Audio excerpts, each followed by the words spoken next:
I think should I be sitting? This is all the way off. Yeah, go ahead, put it over there. I'm just saying it's all off. Cause look, you see, we be. Oh yeah, we all the way off. Shalom, Israel. We doing some get back together. You know, the long feast tables been moved and everything been going on. Shalom, y'all. We trying to get Hebrews trying to get back in. I'm in my old spot. Yeah. I'm stuck. What's going on, Israel? Shalom. So we get Trent in the building. What it do? Got what's that? J Yah free. Shalom, line of Yah. Been sitting here waiting on us. I don't want to stop the chat from moving. I don't know if the chat ain't moved since then. Seems like it's stuck. All right. All right. Shalom, shalom, y'all. We gonna come on in here. We've been gone. Everybody been celebrating the feast. How everybody doing? Hope everybody's doing well. Prosperous kept the feast, made it through the feast. We all back, live and direct. Our brother MALAKIMAC is in the building, but still in recovery mode. He'll be monitoring the chat. Got our brother Rodney Hearn in the building. Yahoo. No. Got our brother to the left of me, YAH'KI. What you got to say, YAH'KI? Shalom, style, y'all. Shalom, family. Well, you've been going for almost 2 weeks, and that's all you got to say? You know how I go. I'm like an old car. It takes me a little bit to start up. You know what I mean? That boy is a carbon-based, old carburetor light. That boy ain't even no fuel injection, boy. Old brew. Yes, sir. Yeah. So look, man, look. So ain't no use in me coming back and not giving y'all something to talk about for the next 2 or 3 weeks, or having to come back and do a part 2 to jump all over y'all questions that y'all might have after this gets started. So I decided to do a topic today: polygyny on trial. Ooh-wee. It's a good way to start the hump of the week. Some people call it hump week. But, you know, before we get started, though, we're going to definitely give y'all a good old Psalms. And listen, what we're going to find out, we're going to look at this, we're going to analyze this thing on out, right? And listen, either you hate the Bible, because you don't have an issue with me. If we talk about a topic of polygyny, or we talk about a topic of monogamy, or we talk about any biblical topic that does not sit well with you, don't be mad at me. I'm just a messenger. That's all I am. Only thing you got to figure out, is it biblical? Can we prove it? And then the end result is, can you apply it to your life? That's what it comes down to. Are you willing to accept the word of God, or are you willing to deal in your feelings and figure out for yourself what it is? This thing is not moving. I see 34. All right, we got 34 people. I would love to try to shout some of y'all out, but my screen ain't moving just yet. Well, I'll try to lay slaughter to some of these names over here. Trina Smith, Shalom, my sister. J Yah free, Shalom, my brother, Shalom, shalom. Welcome back from the Feast of Tabernacles to all my brothers and all my sisters. Line of Yah, Shalom, family. Honor and humility. Yeah, I see you. Black Mac 1978. You still a youngster compared to me. Shalom, homie. Catch a chat. Oh, that's the sister that came through last feast day. Shalom, sister from the A. You know, what's up with my brother? I hope he's doing well. Who else? Watchman Boo. What is that? Boo collab. Oh, let me go on my Watchman Bo. You know what I'm talking about. Shalom, homie. How you doing, my brother? Ariella. Talking about Shalom, homie. Ariella. Shalom. Todd Telly. You made it home. This is one from Ohio. How you doing, my brother? Solomon McFadden in the building. What's Solomon McFadden? The Quan Tuvaya Israel. Yeah, you got the axe. You know what I'm saying? Handle your business. Shawty 19. Is that how you say it? Shawty 19. Shalom, sister. If you don't have a big following, you know, on that Shawty 19, and you 20 now, get your name changed to Israelite. Elder Ben Israel. Shalom, my brother. Shalom. Welcome, family. Welcome.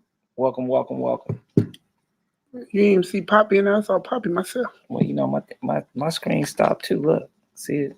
See you right there? Is you I ain't like even that moving right no now? more. Yeah, you ain't even moving right there. Oh, no, now you is. Mine's be acting up too, man. You know what I'm saying? They watching. You know what I'm saying? We all Shalom to good. the feds. You know what I'm saying? We go. If any of you brothers, you know what I'm saying, listen.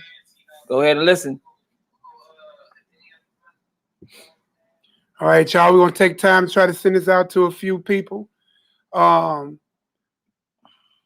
through, this whole week, and that last week and the week before, man, been a lot of talk. I don't know. Certain topics roll back around every now and then. A lot of camps or a lot of assemblies or a lot of people do not take stands in certain areas based off of scriptures, right? So we're called to go into the script, call it out for what it is, and then bring to light what it is that the scriptures have for us to have. A lot of us in here claim to be Israelites. So if we claim to be Israelites, then shouldn't we not adhere to the culture of Israel? Right? Because we didn't try living according to our European counterpart, to the fact where a lot of our people suffer from Stockholm syndrome, right? And from a lot of people, cognitive dissonance, because they don't know whether they coming or going. You know what I'm saying? A lot of them suffering from PTSS, post-traumatic slave syndrome. You know what I'm saying? Untreated trauma. So a lot of people, the way to cure anything, right? And we even read this in the Willie Lynch letter, that the mind has a natural ability to repair itself if it can touch a piece of its original history. And that's what the scripture offers you, a piece of so-called black history into your ancestry, right? So you can go in there, pull yourself up out of there, and make what's in here on these pages pop off and come right into your life. Your brother kind of big, Bruce, so I can take some of the talk. I wish I can see what's going on here. I cannot. This is not moving. Let me see. Let me click on comments. Because this is going to be one of them comment conversations too. So I want to look at it on my phone. I'm going to send this out to a few people, share it on social media real quick. So bear with me. You see anybody else hop in, definitely give them some shout outs. Paris Lockhart, Shalom family.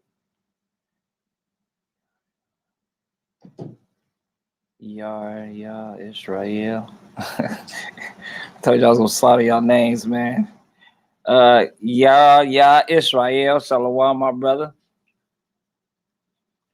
Ariel Haley, Shalom. Todd Tully, man, he came out here, him and his family. Hallelujah. We chilled, man. We really enjoyed ourselves. Feast week, Solomon McFadden, he came down with his family. Shalom, my brother, if you listen. Shalom, my sister. Yeah, I saw the brother helping out in a few videos that I was able to watch. Man. Yes, sir. I like the brother spirit. He all about the brotherhood. Also talking about another feast, y'all. We're gonna post this in the description section. So we already got a place booked for the feast of dedication. It's gonna be sundown Saturday, December the 21st, from 5 to 10. It's gonna be at a place called Occasionally Yours, and we'll put the address and everything. And then after that, the continuance will be here at the headquarters. So hopefully we have some flyers for Monday, and then we'll send out the information. But we will be having a feast of dedication at a place called Occasionally Yours. All right, it's located in North County, not too far from here. And it seats up to 150 people. You see what I'm saying? Maybe 200 max. So hopefully we definitely have enough room for a lot of our people that's coming in town, want to fellowship. A lot of our family is here. We did the feast here. We fed in here. It's a little crowded, but it was all good. But it got hot, bro. Hebrew was generating heat. Yeah, especially. And the AC ain't ready. They don't have a Hebrew number on that deal. That thing need to be at 50. Eating that chicken, boy. We get hot, man. Boy. Eating that some lamb, too. Boy, and then we even had the little vegan specials going. Oh, yeah. No doubt, no doubt. Vegetarian specials. No doubt. So, yeah, we definitely going to go ahead and hit this topic on the head, y'all. And listen, we'll go ahead and take a stand on what it is. We stand with the scripture. We don't believe in making nothing up as we go. We believe in the whole book and the extra canonical books that they decided they want to remove that was still given and talked about and referred to in most of your scriptures. So stop letting another man tell you what you can and can't study. That ain't got you nowhere. All right. The whole thing is, if you saying come out from among her, stop keeping a piece of her. You see what I'm saying? Get back to your thing. Let them do their thing. You're supposed to be a light to the nation, not them be a light to you. You know what I'm saying? You know, our people, the main people say, you can't tell me nothing. So stand on it. Don't let nobody tell you nothing. And Stop being listener lights and be doer lights. They use that one word in Spanish too. What's that one? Nada. Don't let them tell you nada. You can't tell me nada. I know bilingual. So yeah, we're gonna go ahead and get this prayer in, man. We're gonna go ahead and start off in Psalms 36. And do it the old-fashioned way, the old Nehemiah way. For Psalms 37. We're gonna start off in Psalms 37. So we're gonna have YAH'KI go ahead and get ready to God bless you. Yeah. Definitely a great way to start the day, brother. Oh man, look here, man. You know what it is, man. About time. About time. About time y'all get off that fake book, man. Boy, that's woo-wee. All right, so this is where we're gonna so start much at. Peace in my life, man. 37 for opening prayer. All right, you know how we do around here. Get ready to fake. I wonder if I click chat. Oh, I clicked on something. I guess it worked. Psalms 37. Yeah, Psalms 37 with the Most High's permission. Psalms 37, family. Welcome back, y'all. A Psalm of David. Fret not thyself because of evildoers, neither be thou envious against the workers of iniquity. For they shall soon be cut down like the grass, and wither as the green herb. Trust in the Most High, and do good. So shalt thou dwell in the land, and verily thou shalt be fed. Delight thyself also in Yahweh, and he shall give thee the desires of thine heart.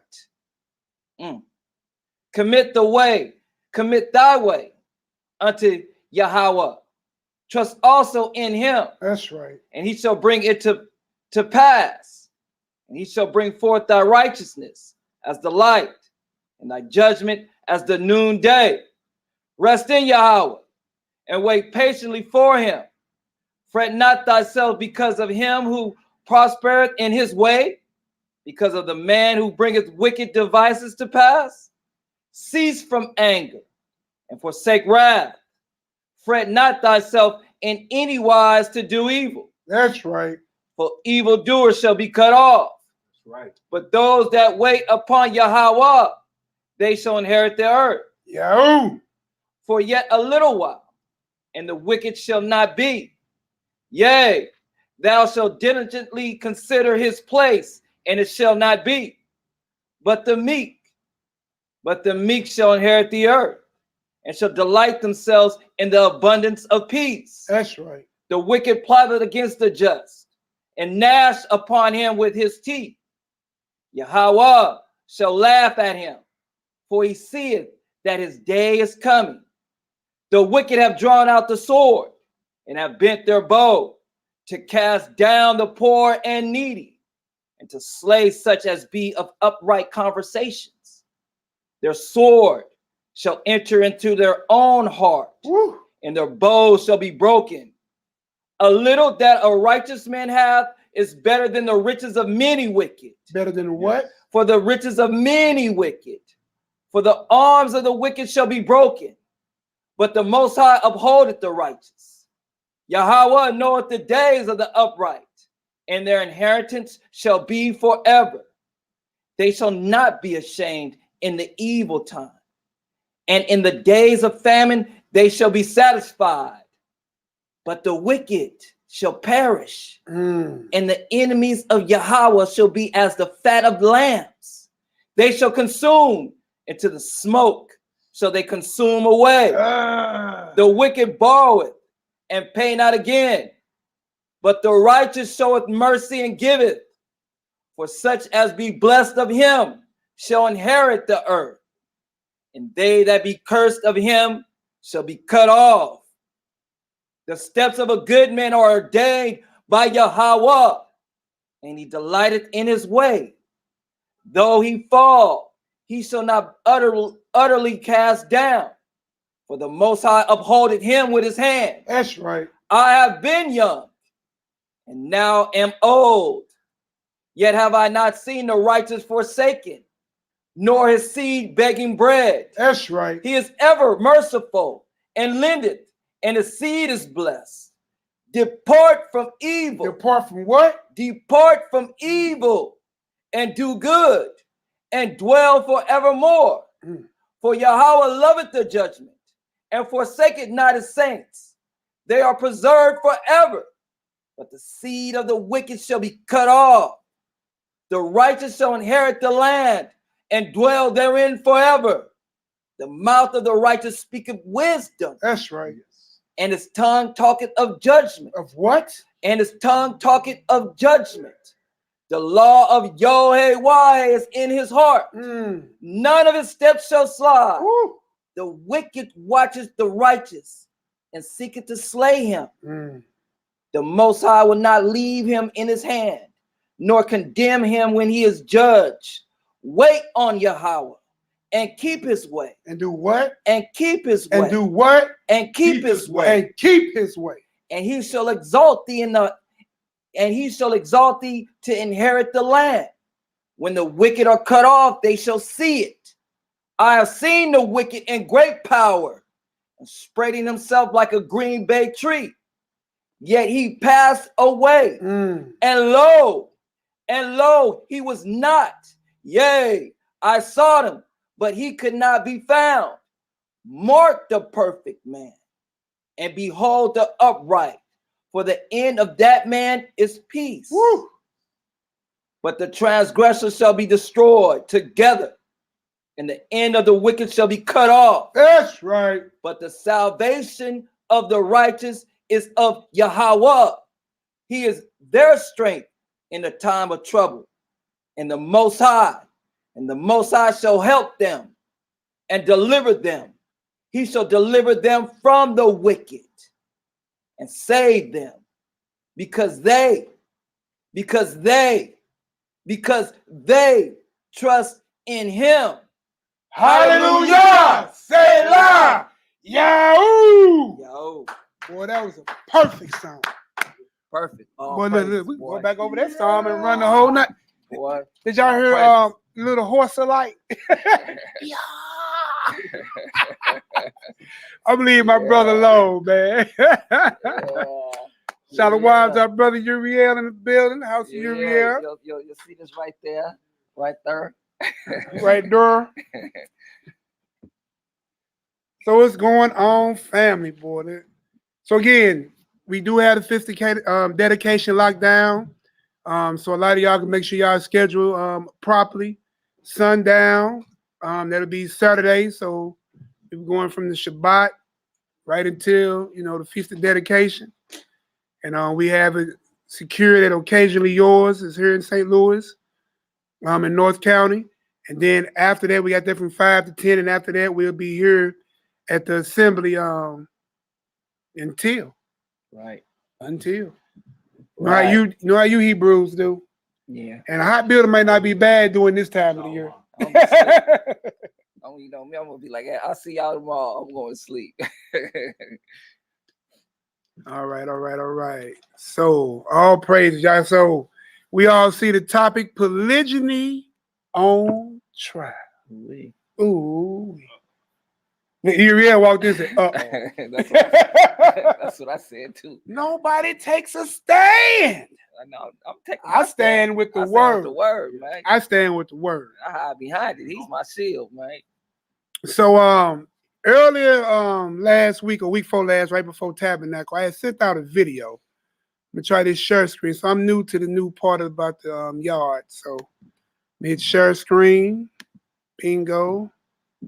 close a few of these out. All right, click on that. Hit share. How we looking, y'all? Let me go to this video. Let me see. Look like we're doing pretty good. Look like we're working. That's right.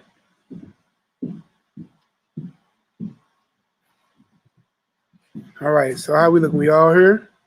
Yeah. Tell me, let me get a 9 if we looking all right. They hear you. They hear you. Let's just get a 9 for the truth. You know, our systems and computers are all slow right now, so we're just trying to make sure everything all right. Don't look good. Go back to sharing. No, you all good. I'm sure. Oh yeah.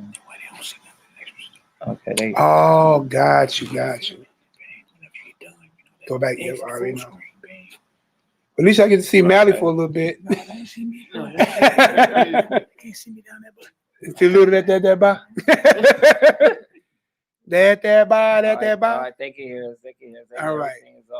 So this is the prelude to me telling y'all I was coming to do this class. You know what I'm saying? So by popular demand, go ahead and let Nehemiah do the top. That's gonna make everybody upset and cringe in their seat and call a pastor and they deacon and they mother and they bishop. But they'll be all right because they look, none of them is above the Most High or His word. That's right. So let's go ahead and get this first video in. Biologically, sex is designed for one main purpose: procreation. Did y'all catch that?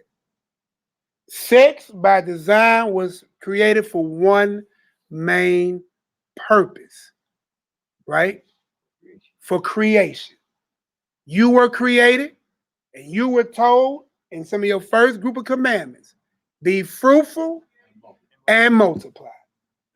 So you was charged to get it in and get her done. And do what? Replenish the earth. All right. Now I leave my brother Uriel and YAH'KI, beautiful class. They did tell you what all that means to go through the replenishing of the earth. All right. But that was your sole purpose in the beginning. Outside of handling the animals and the planet, doing the will of the God, eating of the fruit, just chilling, and reproduce. Right? Anything extra outside of your reproduction is what? Pleasure. Mm-hmm. That's why you see in the scriptures in them classes that I did about the abortions and about the Sabbath and about seeking your own pleasure. Yep. You look at a woman to receive her to have what? Pleasure with her. But the primary is creation. Right. All right. All right. And did you know that a man has full life and a woman only has half life? Yeah, man, what the world is you talking about now? Full life. What you think I mean by that? Is he talking about that a man's seed can produce? He can ejaculate a seed in a fertile ground and produce offsprings his whole life. His whole life. Yeah. What about the duration of a woman? And the woman, once she get to that menopause stage, you know, she can't produce. She can't bear no more children. So from her flower beginning, where we can find that out in Leviticus 15, to the end of her flower. Yeah. That's the only time she has to create. Right. Right? Kind of like the stock market. It has a good beginning, it goes up, and then as that menopause comes, the stock goes down. Right. But the man stock stays where? Stays going up. Because he can never stop reproducing. Right. Unless he has some other stuff going on, but that's a whole nother story. But in its perfect form, in its primary form, a man can reproduce his entire life at every intimate encounter. Everyone. That's right. All right. So let's go ahead and see what this woman has to say. I'm going to start it back over a little bit. Let's go ahead and listen to the video. Biologically, sex is designed for one main purpose: procreation. Anything else, that's extra. The female reproductive cycle comes around once a month. For a man, it's every day. For each sexual act, the woman's one egg is matched by the man's 120 million sperm cells. And let's do some calculation. 120 million sperm cells a day, every day, as opposed to one egg a month, every month, means, assuming all the cells are viable, that it will take only 30 men to impregnate all the women in the world. This points to one clear fact. A man is, by nature, polygamous. Monogamy and fidelity are unnatural situations promulgated by religious beliefs and social pressures. Take those away, every man will cheat. It's simply biological. Let's it's a known fact that women, for the most part, are more emotional than men. So it's natural that after a sexual encounter, she'll be attached. But because a man is visual and logical in nature, there's no emotion involved. For him, it's just a physical release that's got nothing to do with love. A man loves his woman by protecting and providing for her. That's right. Period. It's really quite simple. Uh-oh. We're going to go over some of these scriptures, y'all. So trust and believe we're going to get her done. I think that was pretty much it for that. Yeah. That was it. So we're going to kind of go back. I'm going to go back up out of here, out of the full screen. Step first, right? And then we're going to hit the stop sharing. I think I did that right. Stop sharing. Yeah, I'm back full. Awakening strong. All right. So what did we learn in that video? Now, let's just keep it real. How often does a woman drop an egg down, you know what I'm saying, each month? Once Every 30 days, every moon, every month. Moon in Hebrew month, right? So every month she has a cycle. So only one time a month is she's able to get pregnant, right? Maybe twins, how many eggs? Ovulation, right? And then don't get it to the point where she has the right body temperature, the right mood, and all kind of pheromones and all this, you know what I'm saying? If we waited, I'm not being derogatory or condescending. If you waited for the woman to reproduce and for this thing to go forth for mankind, we done. You just have to wait every month. And it's if it take root. Are you saying just one woman? One woman. Oh, okay. Take all of them. No, they all have to cycle 1 month. Yeah. You see what I'm saying? So understand that. Then what happened to those women that are not in their flower? Right. You ain't getting no reproduction. What about the women that's after they flower? You ain't getting no reproduction. So the best you got somewhere between, you know, numbers can vary, but I'm just gonna use teenage. You got anywhere from 13 to maybe 50. You probably got about 40 years, and that's only a generation to bring a generation in. Now a man got from the time he can to the time he,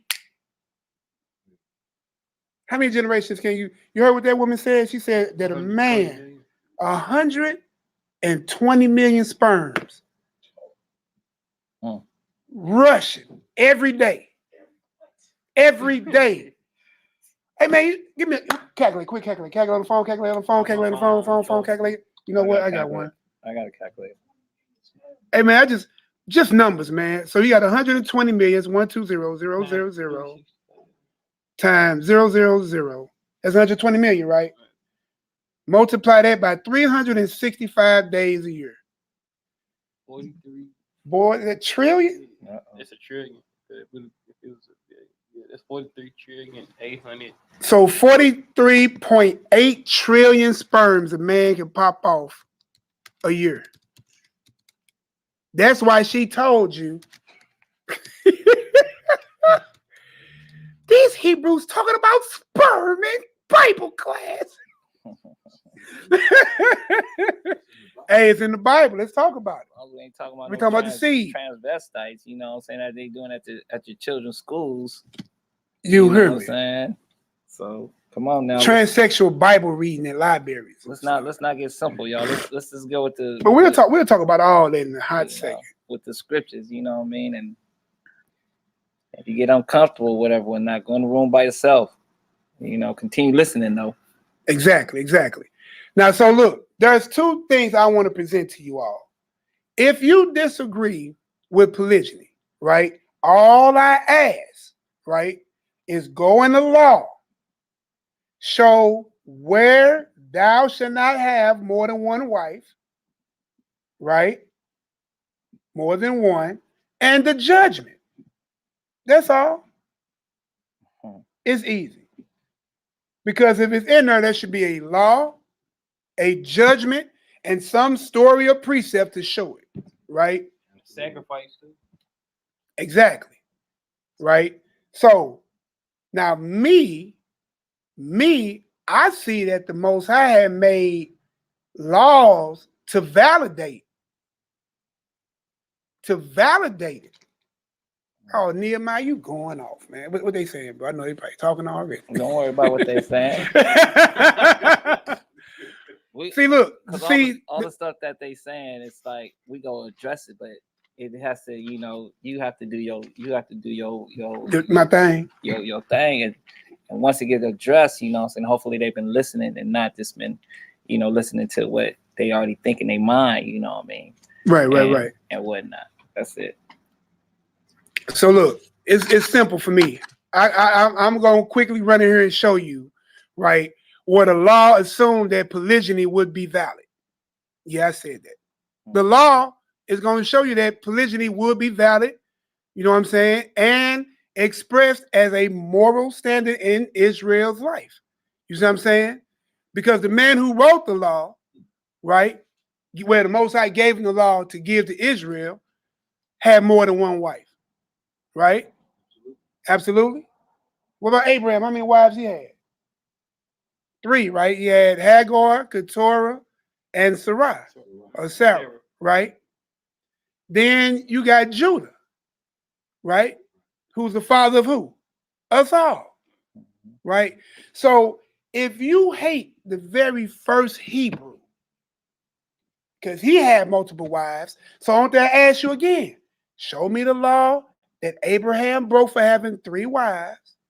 Show me the judgment the Most High rendered to him for those 3 wives, right? Same thing with who? Moses, the person who gave us the law, who wrote about Adam and Eve, right? And tonight, y'all, we definitely gonna do scriptures, but Nehemiah entertain you, so I deal with you theoretically, biblically. You know what I'm saying? And we can chop it up, right? Because the person, God didn't purpose Adam to have more than one wife, and he would have made him with one, right? That's what they say, right? But my question is, how many ribs do Adam have? I did say theoretical, didn't I? How many ribs does Adam have, y'all? Anybody want to Google that real quick? How many ribs does the human body have? I don't know. 12 each side? No, 6 on each side, right? 6 on each side? I don't know, man. Shit. That's why I said Google it. Okay. See how he going off? Yeah. So I knew that was gonna happen. Look. But look, but see, the whole thing is we'll look at it from a scientific, a theoretical, point of view, and then we're gonna go into some facts about. We're gonna look at the pros and cons of monogamy, right? And then we'll look at some pros and cons of polygyny, right? Because this is gonna be my stand right here. Neither one of them are sin. Neither one are sin. Oh, you got it? Yeah. Go ahead and read that for me. YAH'KI pulled up how many ribs the human body has. The vast majority of people are born with 12 pairs of ribs for a total of 24, no matter their sex. No matter their sex. The exception of this anatomy rule are people born with specific genetic anomalies. These can take the form of too many ribs. Right. Just like a person can have too many teeth. You ever see anybody who had multiple teeth in their mouth more than what they're supposed to have? Yeah. So you have those anomalies, right? But so God only made one rib. Took Adam's what? Rib. How many ribs he got? 24. So couldn't Adam have how many wives? 24. I'm just going by that. I'm just going by just theoretically speaking, right? What about these first ribs that's by the sternum? These are called your true ribs. Mm. That's the first 7. Mm. I wonder how many wives they say you get in the kingdom in that book of Isaiah, right? Is that? Well, I'm just saying. I'm just theoretically speaking. You see what I'm saying? 7 is complete, ain't it? Right. I'm just saying. I'm just saying. So we can deal with all that. So that's a lot of issues that a lot of people have, is that he made one. But that did not mean he made a monogamous. Because we're going to go to the very first polygamist that we see in scriptures. Right? We're going to go to Lamech. You want to pull that? Yeah. We're going to go to Lamech, y'all. But I want to show you in the law real quick where they made provision. Because remember I said that the Most High had already validate polygyny according to the Bible. So give me Exodus 21. We're going to do Exodus chapter 21. Genesis 4. Yeah, you can give me that while you gonna do. I'm just showing my validity part real quick, and then we're gonna go to the very first polygynous marriage. So this is what we're gonna read first. I can't tell you if it's in there. It should be. Give me that Exodus 21, 9 through 11. Exodus chapter 21, verse 9. And if he have betrothed her unto his son, he shall deal with her after the manner of daughters. So you see that?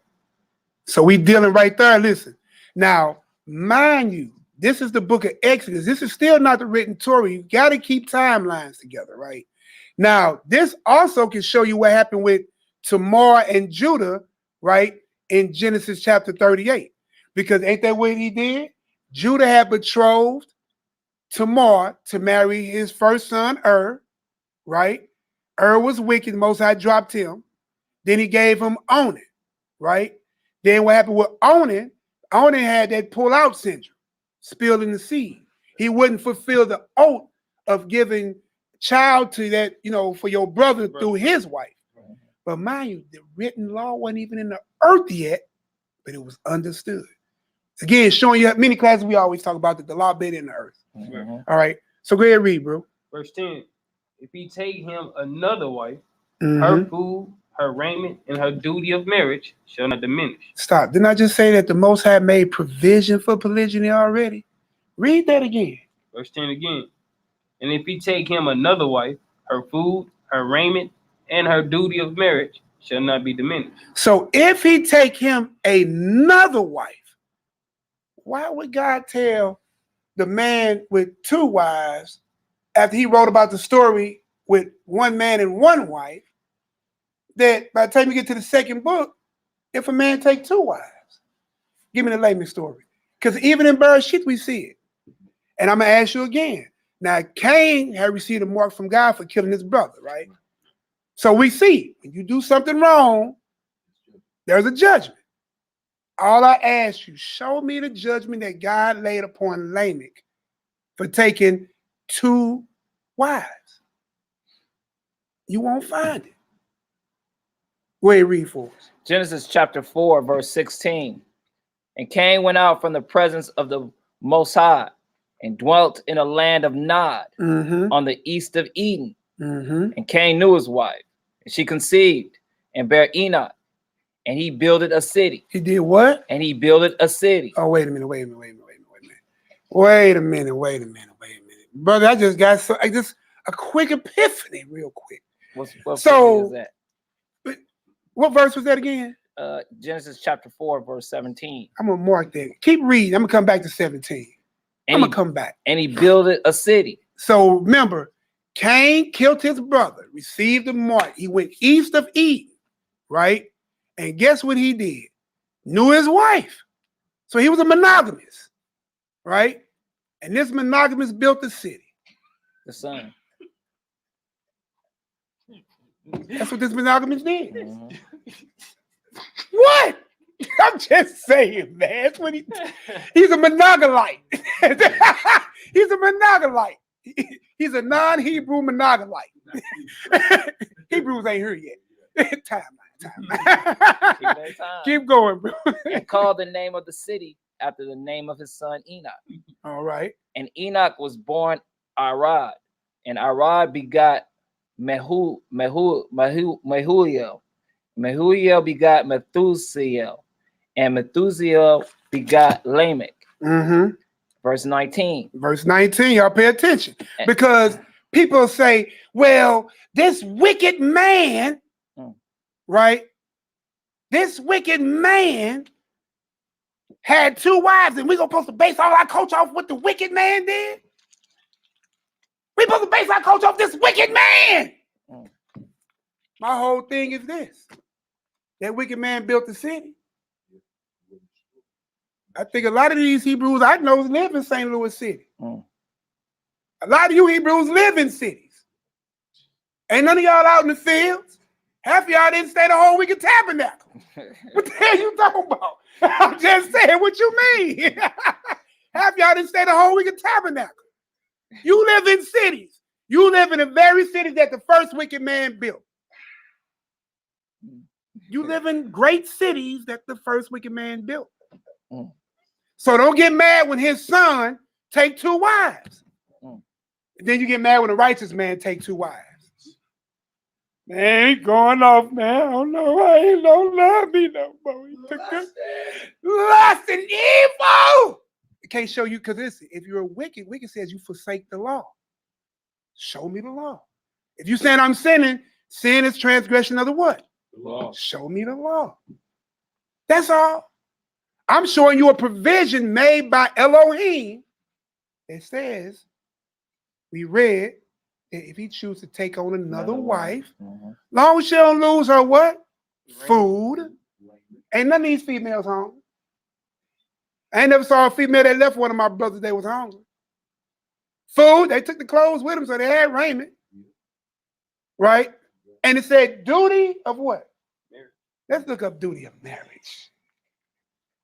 Let's look up duty of marriage. You got Look it up. I ain't look it up. Now I'm going right here. I'm going right here. Okay, you go. Okay.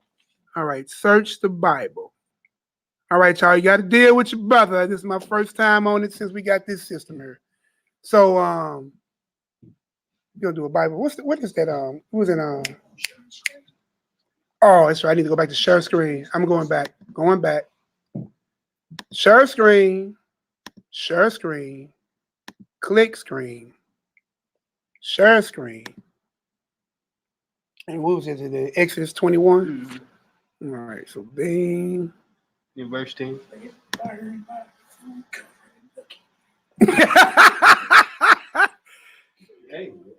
Hey, that's what it is, right? On the real, you go Exodus see a lot of 21. excuses. You know, so you're gonna hear a lot of excuses of the reason why not to, this, that, and the third. And then the bottom line is, and that's what we're gonna do. We're gonna put these excuses to bed. And then the bottom line is gonna be, well, it's okay, but I don't want it. I don't agree with it. You know what I'm saying? You know, it's okay. Oh, yeah. You know, but it's I don't agree. All right, so here we go, y'all. Are we full screen? Can anybody see what I'm saying? Yeah. And look, oh yeah, I'm bringing it up. So look, y'all, can everybody see this? Ask them, can they see this? We can see it. All right, so you look, y'all, we're going back over real quick, right? So we sat here and said that the first man, theoretically speaking, right? God made Adam in his own image, right? And then he made woman in the glory of what? Man, based out of his what? Rib, not his kidney, not his finger, not his arm, his ribs. Then we went in and saw by the anatomy, the man has 12 pair. So 12 this side, 12 this side. In your sternum, the first 7 is called your true ribs, right? Now, so technically, theoretically, Adam could have produced 24 wives. You see what I'm saying? I'm just being theoretical. Then I met a lot of people that will say, well, that's what God intended. Well, if that's what God intended, then why did God make provision in his Torah to deal with polygyny, right? So we read again. Give me that verse 9 again in that Exodus, if you can. For Verse 9 again. And if he have betrothed her unto his son, he shall deal with her after the manner of a daughter.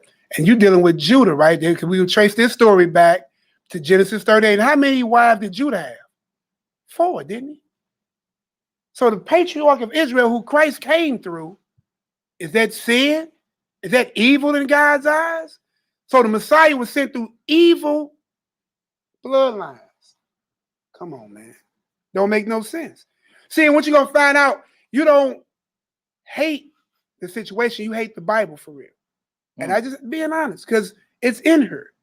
So if you believe in this Bible, you follow the whole word, then you have to accept the whole word. Not that, well, I like this one right here, swallow it whole. And I'm done. Swallow it whole, bro. I like how you say it, swallow it whole. Give me that verse 10 real quick. Verse 10. And if he do not these things, no, I'm sorry, verse 10. If he take him another wife. If he take him a who? Another wife. Is that clear, plain English and understood? All right. Keep going. Her food, Her food, her raiment, and her duty of marriage. her duty of marriage shall not diminish. Right? Right. Now, duty of marriage is H5772. Right? So we're going to find out what the duty of marriage is. Strong's H5772. Oh, nah. Oh, nah. Nah. Right? No. Oh, nah. That's what it is, baby. So look, read this for me real quick, YAH'KI. Oh, nah. Right here. I see it. From an unused root, apparently meaning to dwell together. So it means to do what? To dwell together. Dwell separate. To dwell together. To dwell in different cities. To dwell together. To dwell in different states. To dwell together. Your wife was purposed to live with you, to cohabitate, right? Your wife, now you have situations when you coming together, you know what I'm saying? I understand, you know, that you met somebody, whatever, but the mission is to do what? Come together. Come together, cohabitate, right? You're one flesh. I mean, a lot of us brag about our girth, but ain't nobody riding city blocks. I'm just throwing that out there. Ain't nobody stroking the city block long. We ain't that good. All right, we Israel, we ain't that good though. Read the next part. Sexually, cohabitation. There I go again. Duty of marriage. That's the duty of. Anybody got a Zondervan Bible Dictionary? Do we got one in here? Oh, we don't. No. But the Zondervan Bible Dictionary will reflect that same thing. Look up the word marriage in the Zondervan Bible Dictionary. You'll get the same definition. Marriage is the union becoming one flesh, and is constantly what's the word? Nourished through sex. You see what I'm saying? So you still find the same thing. So you can't cohabitate and be sexual all over here. And the reason why I'm bringing this up, matter of fact, I'm not bringing the Bible brought it up. Under the condition given by the Most High when taking on another wife. Food, raiment. Because somebody say, well, if you can't take care of all your wives, you worse than an infidel. Well, that's only got to feed her. According to the Bible, give her some clothes, according to the Bible, and give her that sexual cohabitation. That's what I'm going to call it. Sexual cohabitation. Yeah, I'm going to give her that. But that's what's required. Now, speaking as a man, right?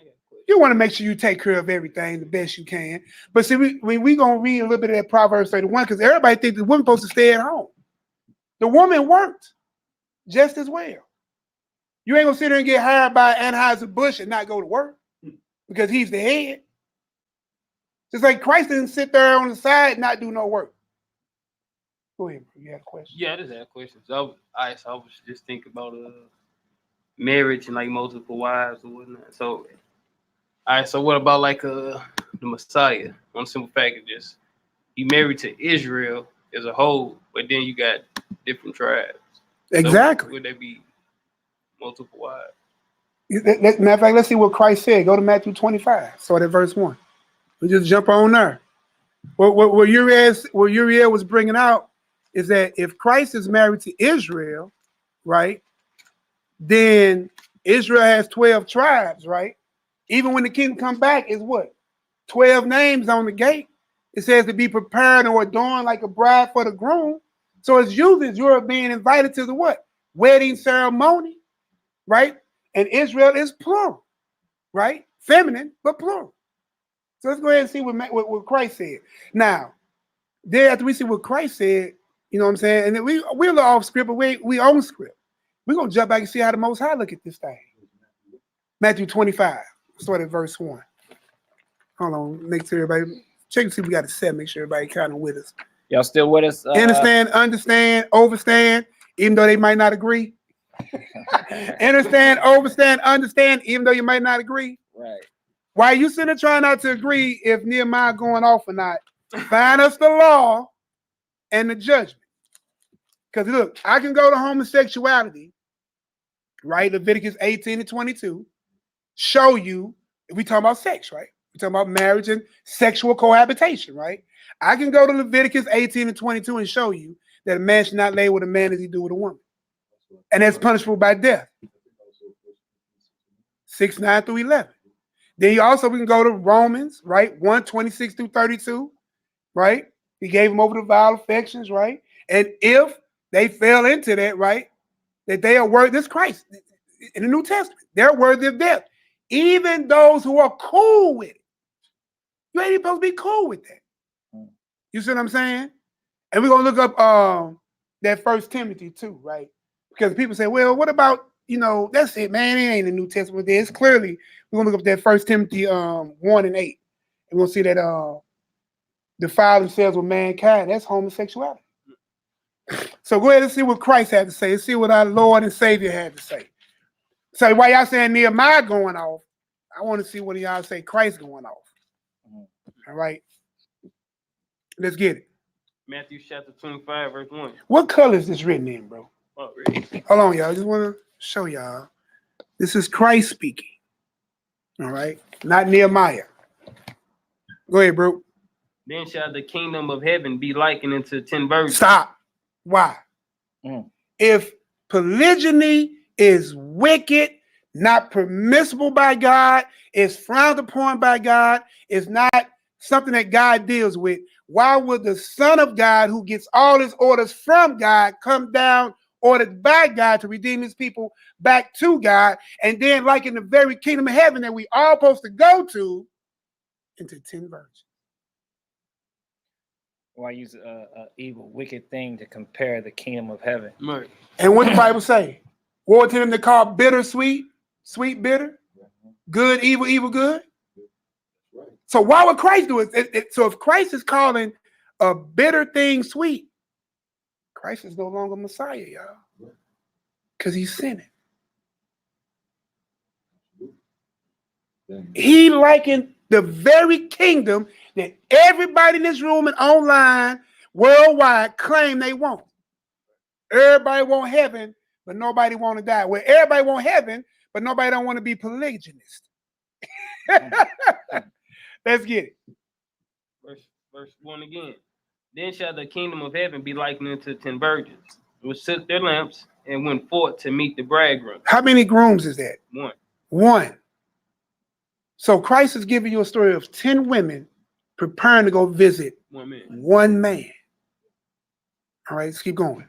And 5 of them were wise. So you have 5 wise. And 5 were foolish. 5 foolish. All right, it's going to break it down. Keep going. They that were foolish took their lamps and took no oil with them. But the wise took oil in their vessels with their lamps. While the bridegroom tarried, they all slumbered and slept. And at midnight there was a cry made, behold, the bridegroom cometh. The bridegrooms. Bridegroom. A couple of men. The bridegroom. The one man. Cometh. Go ye out to meet him. And notice it said him, not them. Meet him. Oh, great. You say, caught that? To go meet him, not them. We got it. My brother. Rodney got it. Verse 7. Then all those virgins arose. How many virgins? All those virgins. All those virgins arose and trimmed their lamps. And the foolish said unto the wise, give us of your oil, for our lamps are gone out. But the wise answered, saying, not so, lest there be not enough for us and you, but go ye rather to them that sell, and buy for yourselves. And while they went to buy, the bridegroom came, and they that were ready went in with him. With who? With him. With who? With him to the marriage, and the door was shut. Ooh-wee. Boy. I ask you again, if you have an issue with polygyny, you should be in trouble with yourself right now, because Christ didn't have an issue with it. To the fact that the very thing that you trying to live your life to obtain, I'm gonna tell you how joyous that would be. How many of us as men would be happy to walk into a room and shut the door with 5 women? See, look at the smile on these Hebrews' faces, boy. The smile on these bruised faces, brother. You see what I'm saying? And look, you didn't see these women in there tripping and arguing about what? Oh, no, look, sister, go get your thing together. We ain't saying you can't come or don't come, but we ain't gonna short ourselves. Go get your thing together. You know what I'm saying? Come on back. Hopefully you beat him before he get her. You see what I'm saying? But that's just what it is. So let's see if the father of our Messiah kind of had the same understanding in the Old Testament. How about that? Sound like a thing to do? Let's go over here to Jeremiah 3. It's not even hard. We'll hit Jeremiah chapter 3 and 14 real quick. What you see, bro? You in there. YAH'KI is my hall monitor, but he ain't telling me what's going on in the hallway. It's going down. You know our people, man. Our people could be so simple at times, man. You know what I mean? Tell me some of the stuff that we just gonna hit. I'm not gonna mention it, you know what I'm saying, none of the stuff that said. I'm just letting you know it's like our people can be simple at times and really I hate truly, this ain't moving. and really truly, you know, with a sensitive topic, I guess you can say about this because emotions are involved with it, you know. Be aware that people are simple. You know what I'm saying? Be aware of that. Make it catch up. Cause it's not even a line. I think you just keep talking about it. Oh, okay. So are we playing catch up? Uh-oh. Yeah, you playing catch up now. All right, so look, let's go ahead and hit this Jeremiah 3, right? Jeremiah 3 and 14. And we're gonna see if the father has the same type of mind that his son had, right? And we're gonna see if we can make this make sense. So let's go ahead and read that. Yes, Yeah, you good. You going on the I'm gonna type it in here. okay. Jeremiah 3 and 14. All right. Okay. Jeremiah chapter 3, verse 14. Turn, O backsliding children, said the Lord, for I am married unto you. I am what? Married unto you. So the Most High is married unto who? The children of Israel. And now for you simple ones, you know what I'm saying? Is he talking about sex with the children of Israel? Huh? Just like with the parable, you know what I'm saying, of the 10 virgins and stuff like that or whatever, not in 5, you know, when is that talking about sex too as well? Stop being so simple, y'all. You know what I mean? It's too late in the game, you know what I'm saying, for us to start acting ignorant, you know, and simple, you know, on a topic and discussion that is about our culture. Our culture. And it's about a choice, you know what I'm saying, for yeah, no doubt, you know what I'm saying, brother.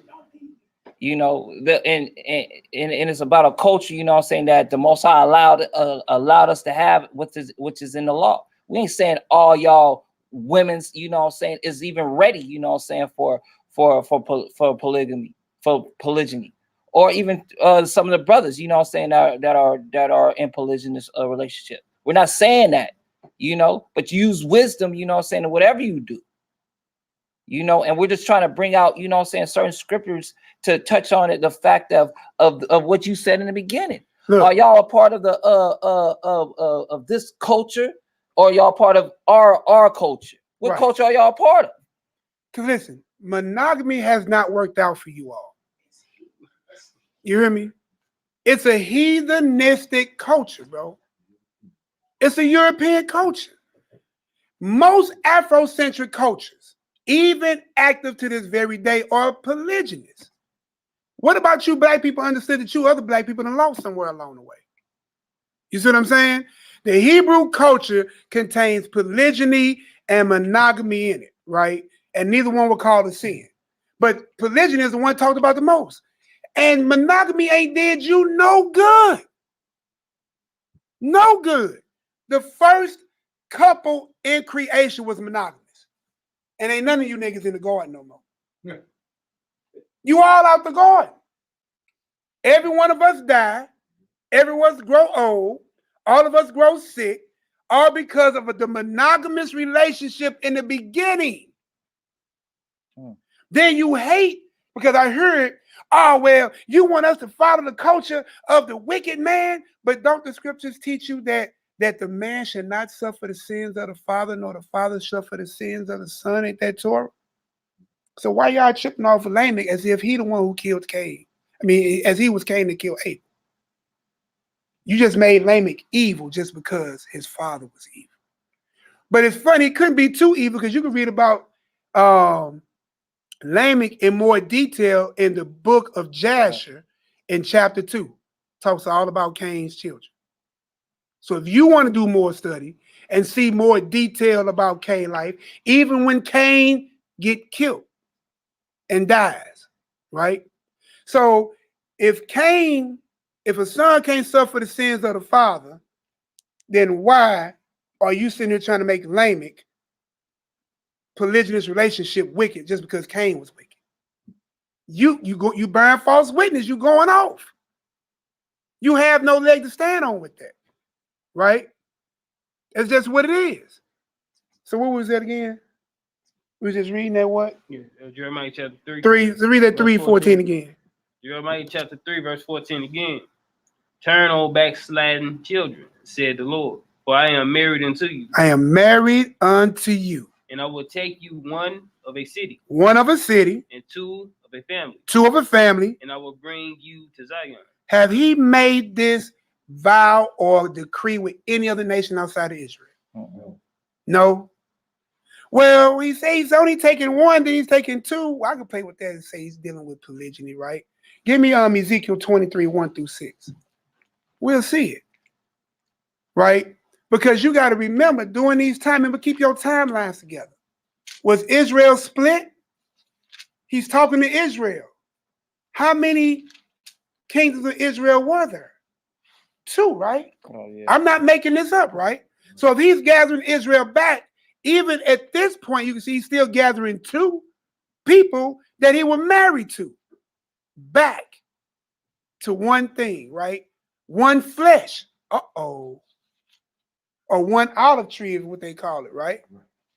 So let's get that Ezekiel 23, 1-6. Ezekiel 23. Say, I sound like CeeLo. What you talking about? I've definitely heard that before. I don't even know how CeeLo sounds. That's a killer part. You don't know how to see what sound? Man, I don't. That sound Ezekiel like 23. well, it's confirmation. You sound like Ezekiel chapter 23, verse 1. we'll read 1-6. The word of the Most High came again unto me, saying. So who's speaking? The Most High. Unto who? Ezekiel. All right. Son of man, there were 2 women, Uh-oh. the daughters of one mother, Uh-oh. and they committed whoredoms in Egypt.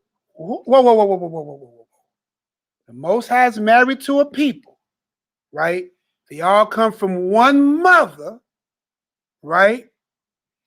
And they committed whoredoms in Egypt. Who do you think the Most High is talking about?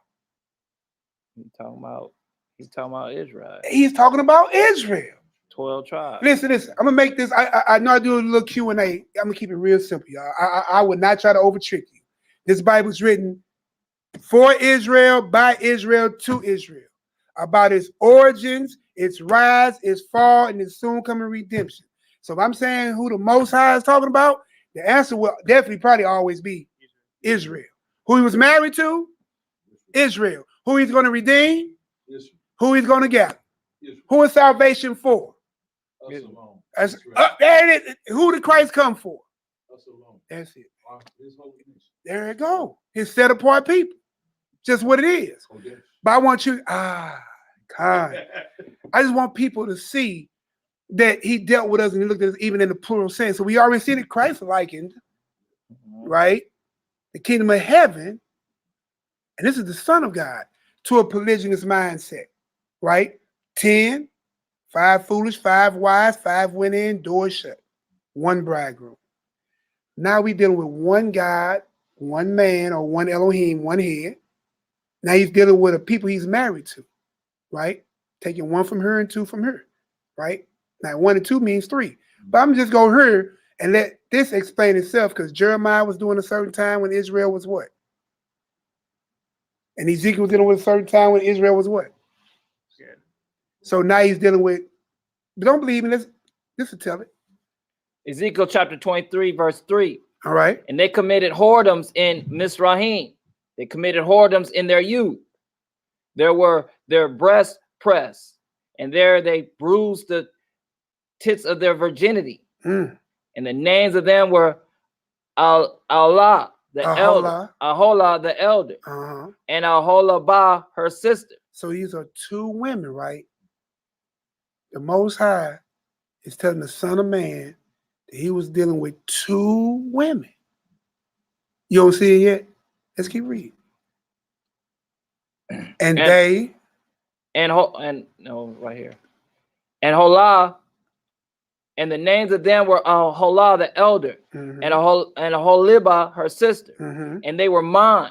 And they were who? And they were mine. He had possession. Your wife is your what? Is your possession. Let's keep going. And they bear sons and daughters. That would be the rest of y'all Israelites. Keep going. Thus were their names. Samaria is Holah, and Jerusalem Aholabah. Do y'all see that? Now, listen, my brother is known to be the chopper of names. Of course. You know what I'm saying? But can we see past where we at? So we dealing with Aholah, which is the elder, right? That was being figuratively said to be really Samaria, right? Then you have the other sister who was Jerusalem. Now it should make sense to you when you see these names that God told you that I was married to these two right here, right? These two daughters, right? When they first started going off in Egypt, they gave sons, daughters, birth. Now, you know, most I didn't physically have sex with them. Like my man said, stop being simple. But he was married to him.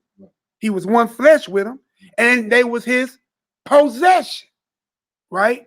So now we see that the creator of all creators understood and used and spoke in a mindset of I'm dealing with me and multiple wives, and his son also thought and moved and even parabolized as he's parabolizing in that same mindset.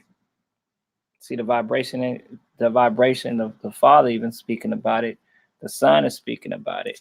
You know the Son will speak about it. The Father speaks about it. Yeah, he talking the same language, and we being Christ followers, you know what I'm saying, followers of Christ, of course we have to speak about it, you know, and we have the pleasure, you know, in the orders from our Father to say that we can do it.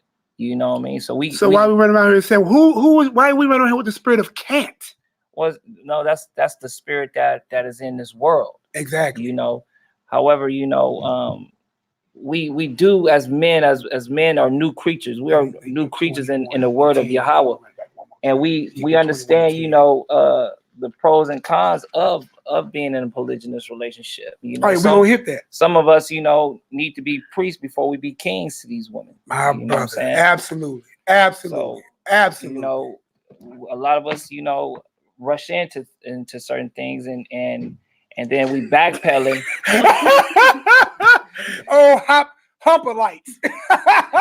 So you running there too quick, huh? Yeah. So run up enema lights. Then we backpedal. You know what I'm saying? And then you have these women that are already, you know, didn't have a father figure, and then been touched by their uncle or their cousins and stuff like that.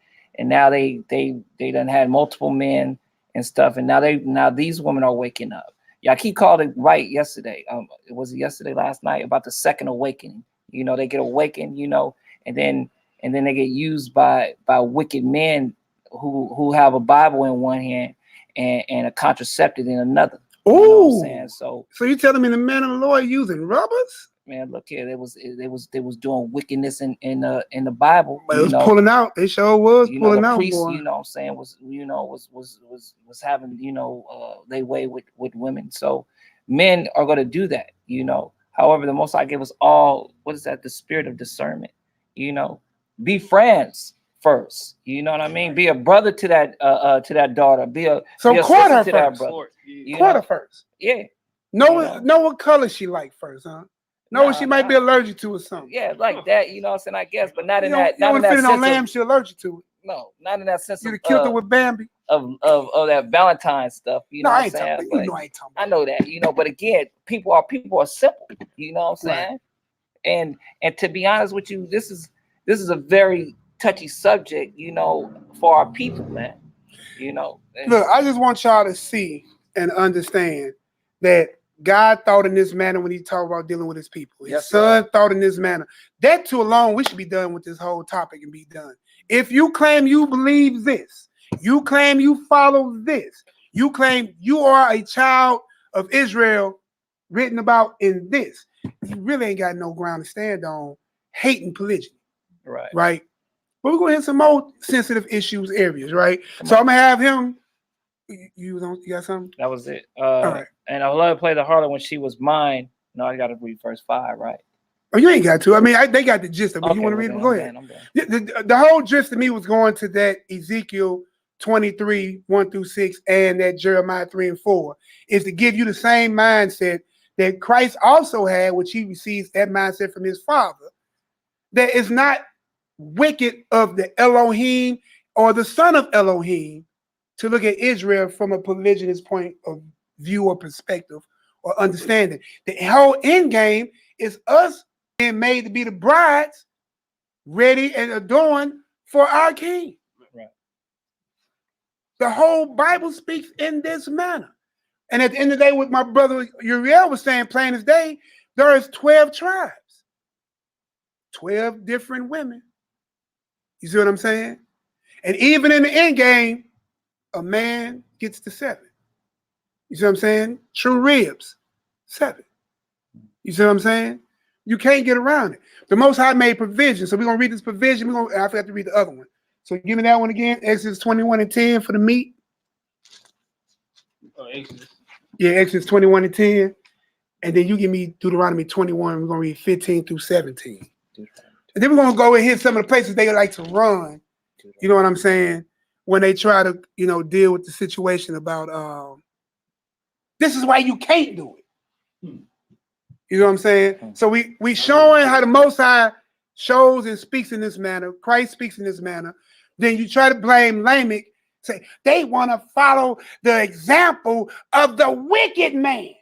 But then you anti-Torah and you bearing false witness because just because his father was wicked don't make him wicked. Because the father and son can't bear each other's sin.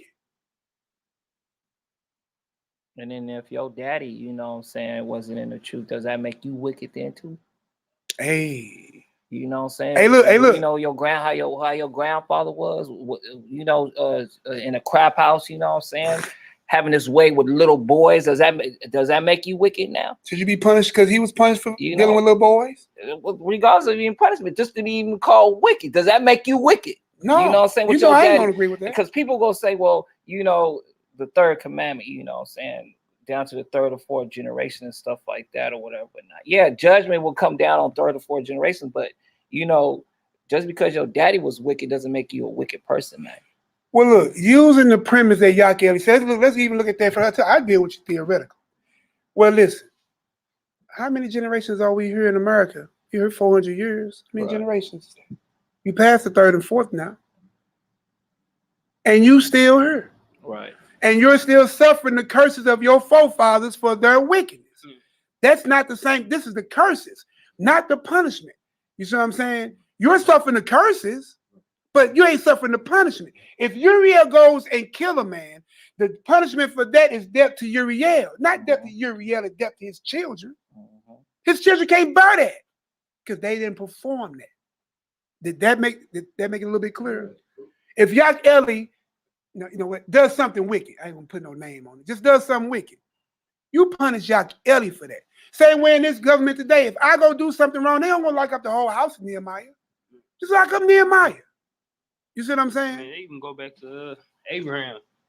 It's like his father was wicked. Abraham wouldn't. Man. Oh, man. Boy, did y'all hear Uriel? Man, look, we could even. Man, that was cold. Did you hear what he said? Abraham. He said Abraham's father was wicked. Right. Idolatry, the very sin that God hates the most, like way up there. But Abraham was not only not wicked, friend of God, brought out of that and given a covenant and promises and land even before the circumcision. That's right. Then blessed all after that. And then look at us. Look how wicked we've been ever since. So don't none of us deserve it. If we're going to say Lamech gets gone off on and he off for his multiple wives because he was the son of Cain, all y'all the son of Israel suffering the curses because you're wicked. Everybody gone. Christ go back home. It's done. It's a wrap. I'm out here. It's over with. That's how it can't make sense, bro. You see what I'm saying? Let's go ahead and read. We read that real quick. You got that Deuteronomy? Deuteronomy chapter 21, verse 15. Uh-huh. If a man have 2 wives. If a man has what? 2 wives. Where is that book at? Can you call the name of that book again? Deuteronomy chapter 21. Is that written by the man who was a polygamist himself? Yes, sir. Moses? Yes, sir. Who read about the monogamous relationship that failed in the beginning? Right? And then whose son, who was still alive, built the great cities that a lot of you so-called Hebrews live in now? Okay, keep going. One beloved and another hated, and they have borne him children. So now we see that the Most High did what I said earlier, made provisions in the law to deal with polygyny. If he made provisions in the law to deal with polygyny, polygyny cannot be wrong. Because we could go, give me what was something about that? Leviticus 18? Give me Leviticus 18:22. We'll show you if God wants you to know that a sexual sin is wrong or if something is wrong, he's gonna tell you it's wrong. Leviticus 18, and then one of y'all give me Leviticus 20 and 13. When God wants you to know it, you're gonna know it. Like he told you, if you blaspheme or you trespass, blaspheme his name, you gone. If you sit there and break the Shabbat, you gone. If you don't keep Passover, you cut off. You see what I'm saying? When he wants you to know something, he's going to tell you that. He ain't going to leave it in a whole book and give you no understanding. You are not going to find in this book where it says that thou should not have more than one wife. And you will not find in this book or any of the extra books where it says that a man's judgment for having more than one wife is this. Because that case showed me happening to Abraham. Sure, it happened to Judah. You know what I'm saying? Showing it happened to Moses. Showing it happening to David. Showing it happening to Solomon, Abiyah, Gideon. Show me happening to all these great men in Israel. Or even to that wicked man. So it happened to that wicked man, Lamech. Or Lamech. They call him wicked. Yeah, and if he was wicked, you know what I'm saying? Show what happened to Lamech. At least show surely Lamech should be judged. You know what I'm saying? Come on, man. We'll do some more reading. We're gonna find out that the Most High actually told David, if you wanted more wives, I would have gave you that. But what you can't do is take that man's wife. So if God was against polygyny, why would he tell David, who had a heart like him, that you can have, I would have gave you many, what? I would have flooded you with wives. Because I know you can produce 120 million sperm a day. I created you. I know you popping 43 trillion babies a year. Look at that. Boy, you popping 43 trillion baby. Boy, that woman said 30 men can repopulate the whole planet. Because I'll see you next month if you ain't get pregnant. Next. You see what I'm saying? But your God made that way. I didn't do that. I mean, even like people who breed dogs, man, they tell you about the studs. Studs. Man, they keep the male dogs. Those are the ones they keep for studs, and they find everybody who got the female dog. You know what, bro? That's how prevalent that is. Now remember, listen, y'all. We dealt with this horrific slave trade, right? I can't think of that man we talked about one time in the older classes, where this man, he was just used to make babies. This man probably fathered over 200 or 300 children. Yeah. He was a slave and he just was a stud. He was a buck. They just brought Negro women. Uncle Jack. Somebody look that up, man. Uncle Jack was a Negro slave. Probably fathered between 200 to 500 children, bro. You got something to ask? Oh, okay. You got this? 20 through 23. To land back up what we was talking about earlier about David, right? We're in Samuel, 20 through 23. 2 Samuel chapter 6. Hold on. Second, go ahead, you right. 2 Samuel chapter 6, verse 20. Then David returned to bless his household. Mm-hmm. And Michal, the daughter of Saul, came. Go ahead. Michal, the daughter of Saul, came out to meet David and said, "How glorious was the king of Israel today." So what happened is he came back with a victory, right? And so his wife, which was Saul's daughter, is looking at him. And he down there jamming with everybody. He kicking it, he happy, we won, And so his wife's sitting there just peeping stuff out. Mm-hmm. That jealousy women, God don't like that jealous woman. We touch on that too. But go ahead, finish that. Who uncovered himself today in the eyes of the handmaids of his servants. The handmaids? So these are his servants.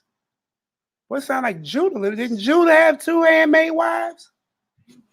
Handmaids become wives.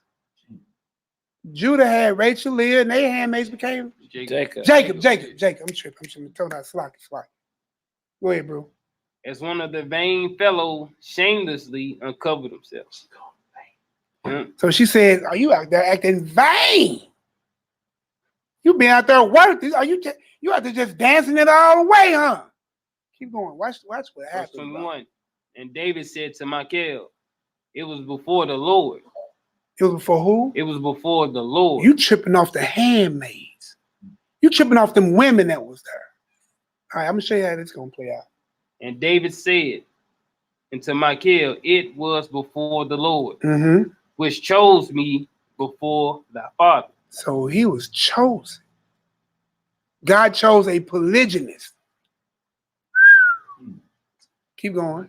And before all his house, to appoint me ruler over the people of the Lord, over Israel. So we know that the people of the Lord of Israel, when we go back and deal with that Jeremiah 3, Ezekiel 23, who he was married to.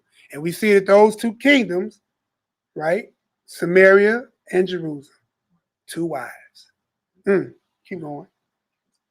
Therefore I will play before the Lord, and I will yet be more vile than thus. So since you tripping, since you want to be jealous and tripping off me dancing in front of handmaids, but what I'm doing is for the Lord. So this, I'm talking a little mess. So I'm a man of the Lord. You mad at me because I'm dealing with stuff about manners of the Lord? So you tripping off because maybe a daughter might call my phone about might need some prayer, another one might need some information, another one might need some script. You tripping about that? And I'm doing the work of the Lord that he appointed me over the people. All right. And will be base in my own sight. So I'm gonna go very base. I'm gonna go. You know what? I'm gonna be more vile than this. I'm gonna be more vile than you. You tripping? You effing up? I'm finna go loaded, but still not against the law. Just against her feelings. Just against her feelings. You know what I'm saying? That was good. And of the maidservants which thou hast spoken of. Those women, because I wasn't doing it for them, but those women. Go ahead. Of them shall I be had in honor. So he said, of those women, I'm gonna be made had in honor. I'm gonna have them in honor. You hear me? He gonna humble him some handmaids. Keep reading though. Verse 23. Therefore, Michal, the daughter of Saul, had no child until the day of her death. So the Lord shut the womb up. She produced no children. Right. And what the brother said in the audience, right? My horse-like brother. my large and light brother. Is that our women have to stop being jealous of the women, bro. Right? We have to stop that. We really got to stop that. Because the whole thing is this, listen, it was built this way. And we see what happens when jealousy happens, right? Instead of you moving as one family, you moving separate. So remember Israel doing most of those times when they was in different kingdoms was warring and killing each other while falling further and further away from our Elohim, right? So we got that.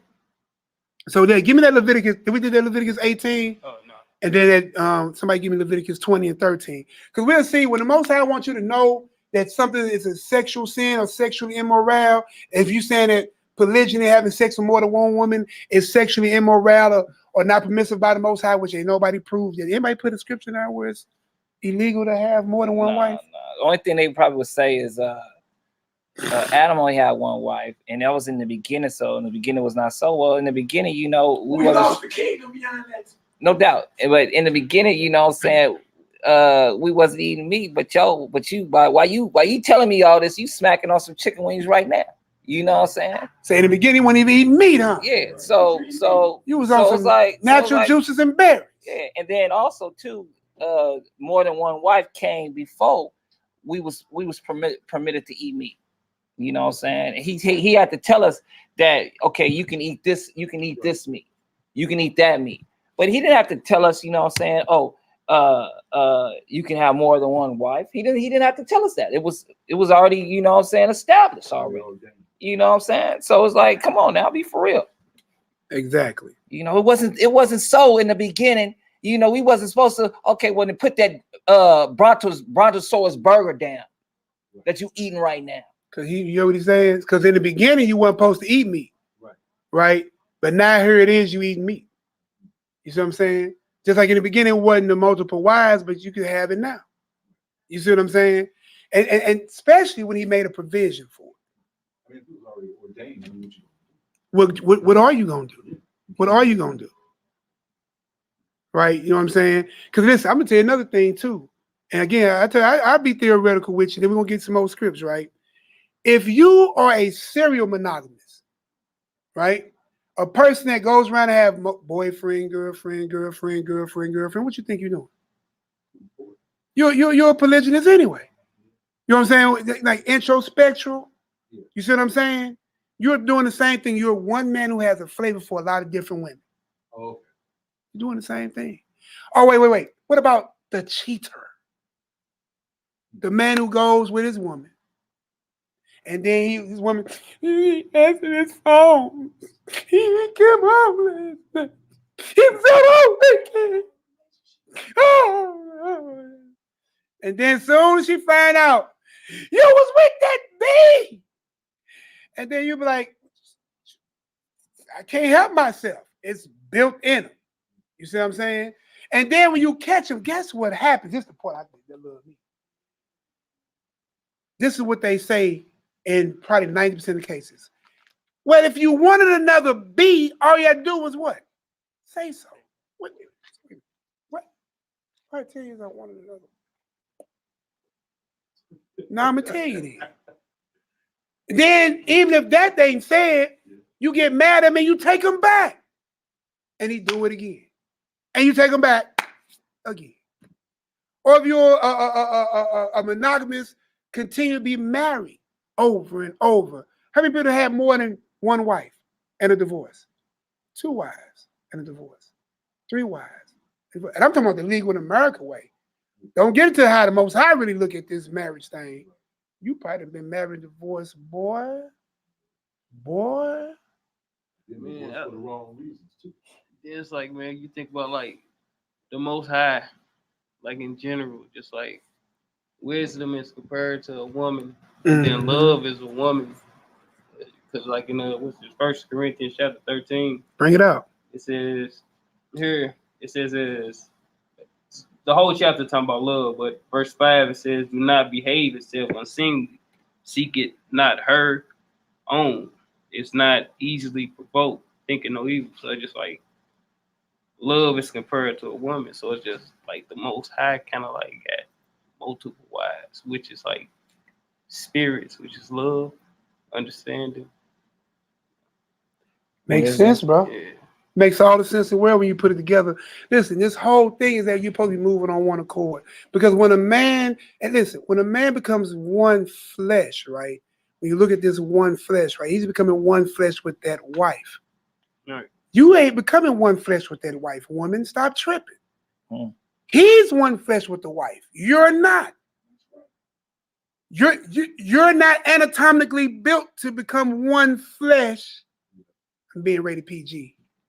One flesh with a woman. That's his thing. So if he got one wife, he humble, become one flesh. They create life, right? He lays with another woman, they become one flesh. Them two women ain't one flesh. They just sister wives. They sisters. That's all they are.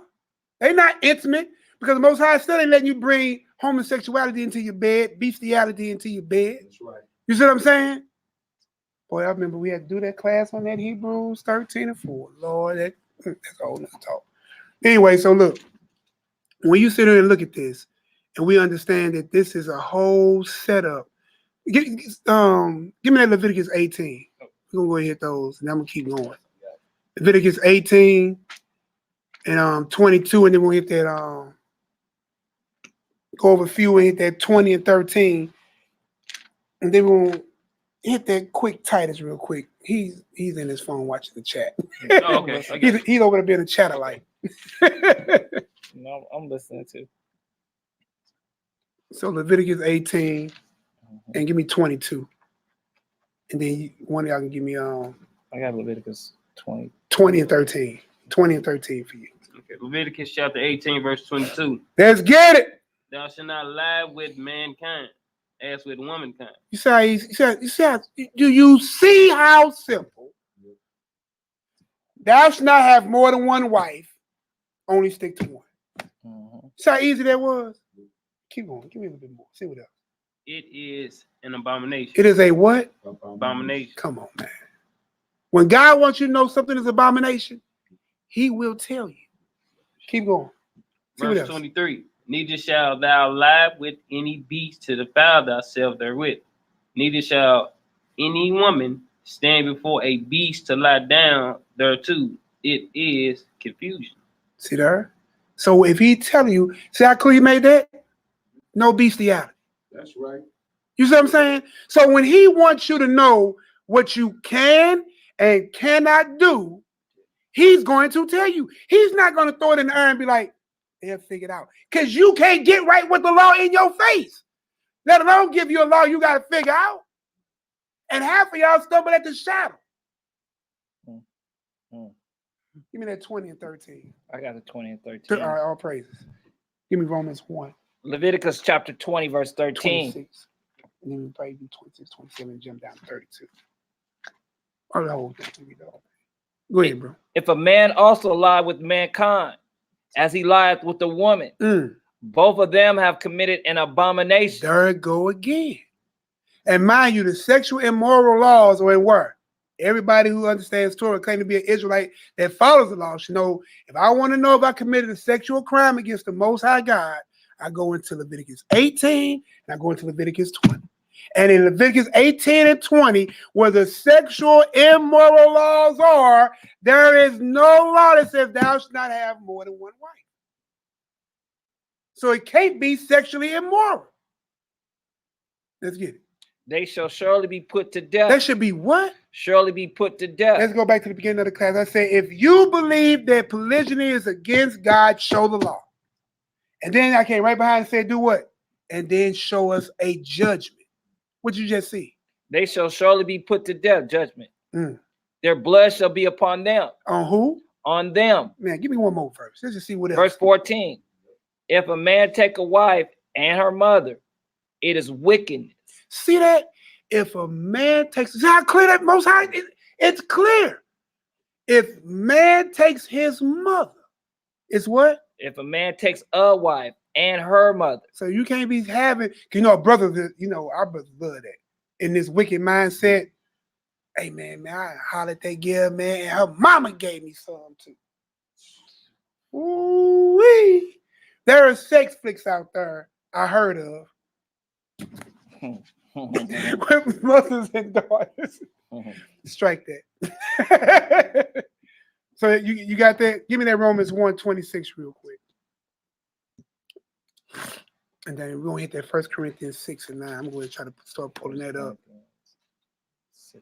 You're going to do 9 through 11. And you 26 to 32. Okay. Romans chapter 1, verse 26. Who changed the truth of God into a lie and worship and serve the creature more than the creator, who is blessed forever. Amen. Amen. For this cause God gave them up into vile affections. For even their women did change their natural use into that which is against nature. Ooh-wee. And likewise, also the men, leaving the natural use of the woman, burn in their lust one toward another, men with men, working that which is unseemly. See that? You see how easy it is?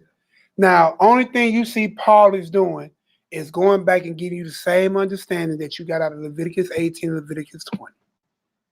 Right? So you have the law and now you have the testimony. You have the shadow of things to come and the light and understanding. And receiving in themselves the recompense of their error, which was meat. Mm.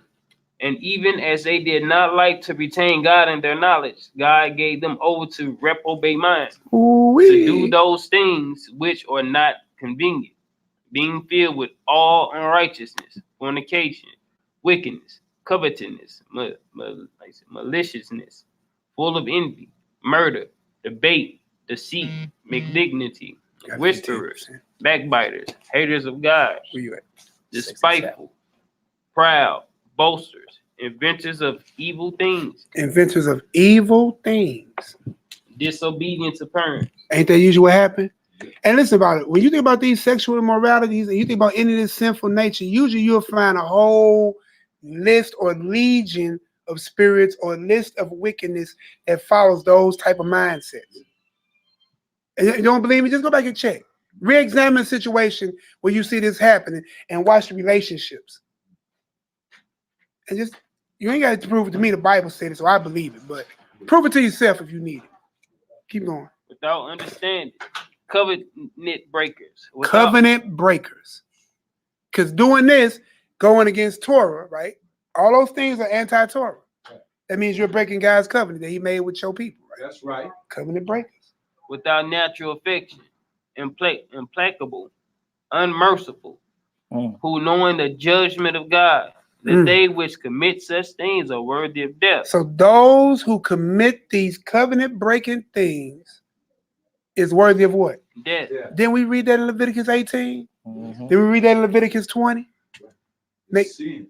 So when God wants you to know something is an abomination, it's a sin, it's wicked, it's worthy of death, he will tell you again, showing the law where polygyny is against God's law and what is his judgment, right? So this is what they'll say, right? So we're gonna go to Timothy now. Somebody give me 1 Timothy 8. First Corinthians. Oh, my fault. Go ahead, my fault. I thought we was Not finished. only do the same, but have pleasure in them that do them. So you people who do it, even those who are cool with it, because you're not supposed to share time and space with wickedness, bro. You're not supposed to do that. You're supposed to separate yourself from wickedness. You're supposed to be a set apart people. You're supposed to be called above. You know what I'm saying? You can't sit at the table of the devil and the table of the Lord. That's right. You just can't do it. How does light fellowship with darkness? Satan and Christ ain't kicking it together. You know what I'm saying? They ain't homeboys out there at the bar. Mm. They raging war with each other. You're supposed to be at war with sin, not buddy with it. Or as my brother Malaki says, playing footsies with it. You know what I'm saying? So give me that 1 Timothy. We're going to keep on going. 1 Timothy 1. And we're going to read 1 Timothy 1, 8 through 10. Oh, my fault. My brother, keep me on top. And one more time so we can see. 1 Corinthians 6. Yep, 6, Oh, yeah. 9 through 11. 1 Corinthians chapter 6, verse 9. Know ye not that the unrighteous shall not inherit the kingdom of Yah? Be not deceived, neither fornicators, nor idolaters, nor adulterers, nor effeminate, nor abusers of themselves with mankind, So we'll have to look some of that up. Keep going. nor thieves, nor covetous, nor drunkards, nor revelers, nor extortioners shall inherit the kingdom of Elohim. And such were some of you. See, that's the thing, though. Such were some of you. But ye are washed, but ye are sanctified, but ye are justified in the name of Yahweh HaMashiach and by the spirit of our Elohim. All right, Yahushua. so we're at 1 Corinthians 6. Let me go to screen share. We'll scroll on down, right, so I can be ready for y'all when I do screen share. I'm getting the hang of the screen share thing. I just ain't got this up and down thing together yet. Oh, I can't stand this. We need a mouse. How about that? Ha ha. Then hit Strongs. All right, now I can go back here, share screen, share, click, share, and back here. All right. Think everybody can see it? All right. Hit the tab. Yeah. I'm finna go down here to 1 Corinthians 6. You gotta make a full screen now. How? How you make it a full screen on Blue Letter? Man, you know, I don't do no damn. Make it full screen on Blue Letter, I don't know how. I know nothing about no computers. Man, you going off the 3 dots up right there, the green. Close all that bullshit up. There's a Mac, stay on the left. You close out anything to the right, middle. Okay. Right on, bro. All All right, fam. Sean, I'll call you. All right, shalom. All right. So we're going to read this 1 Corinthians 6 and 9. We're going to go back here. Now, you see where it says abuser of themselves. Keep in mind that G733, you're going to see it again when we go to Timothy, right? In English, it's worded different, but it's the same definition, y'all. It's worded different, but it's the same definition. So I'm going to click on G733, right? Let's go ahead and read it. Strong's G733. Arsenokoites. Arsenokoites. That sound like you gay. So check this out. What does definition say right here?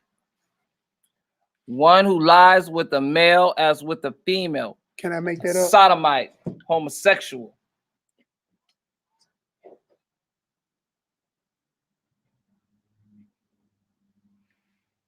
Yeah. All right. So clearly, right? G7. So we're going to go back. Now we're going to go to this first. Give me 1 Timothy 8 through 10. And we'll see it again.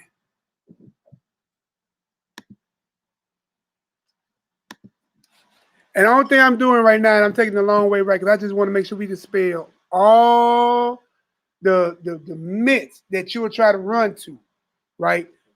The Most High, when he lets you know something is going off, he'll let you know it's going off. You ain't even got to worry about it. Yeah, we can't be making up sins as we go along. Exactly. We cannot be making up sins as we go along.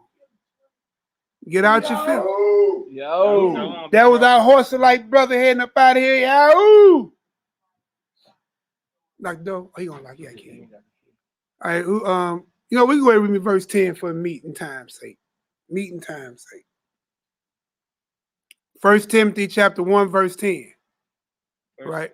1 Timothy chapter 1, verse 10. No, you know what? Go ahead and start at 8, man. We got to do 8. We got to do 8. 1 Timothy chapter 1, verse 8. But we know that the law is good. Is what? It's good. So I should better go in the law, find out what? Anything I need. Because the law is what? It's good. Keep going. If a man use it lawfully. Oh, there you go. There we go right there. There you go right there. I like that because, and if I may interject. No, please, brother, by all means, speak. Because it says, but we know that the law is good if a man use it lawfully. So now this goes into what this whole, I believe the whole term basis of this lesson, is lawfully for us men to have multiple wives. However, wicked man and righteous man can have multiple wives.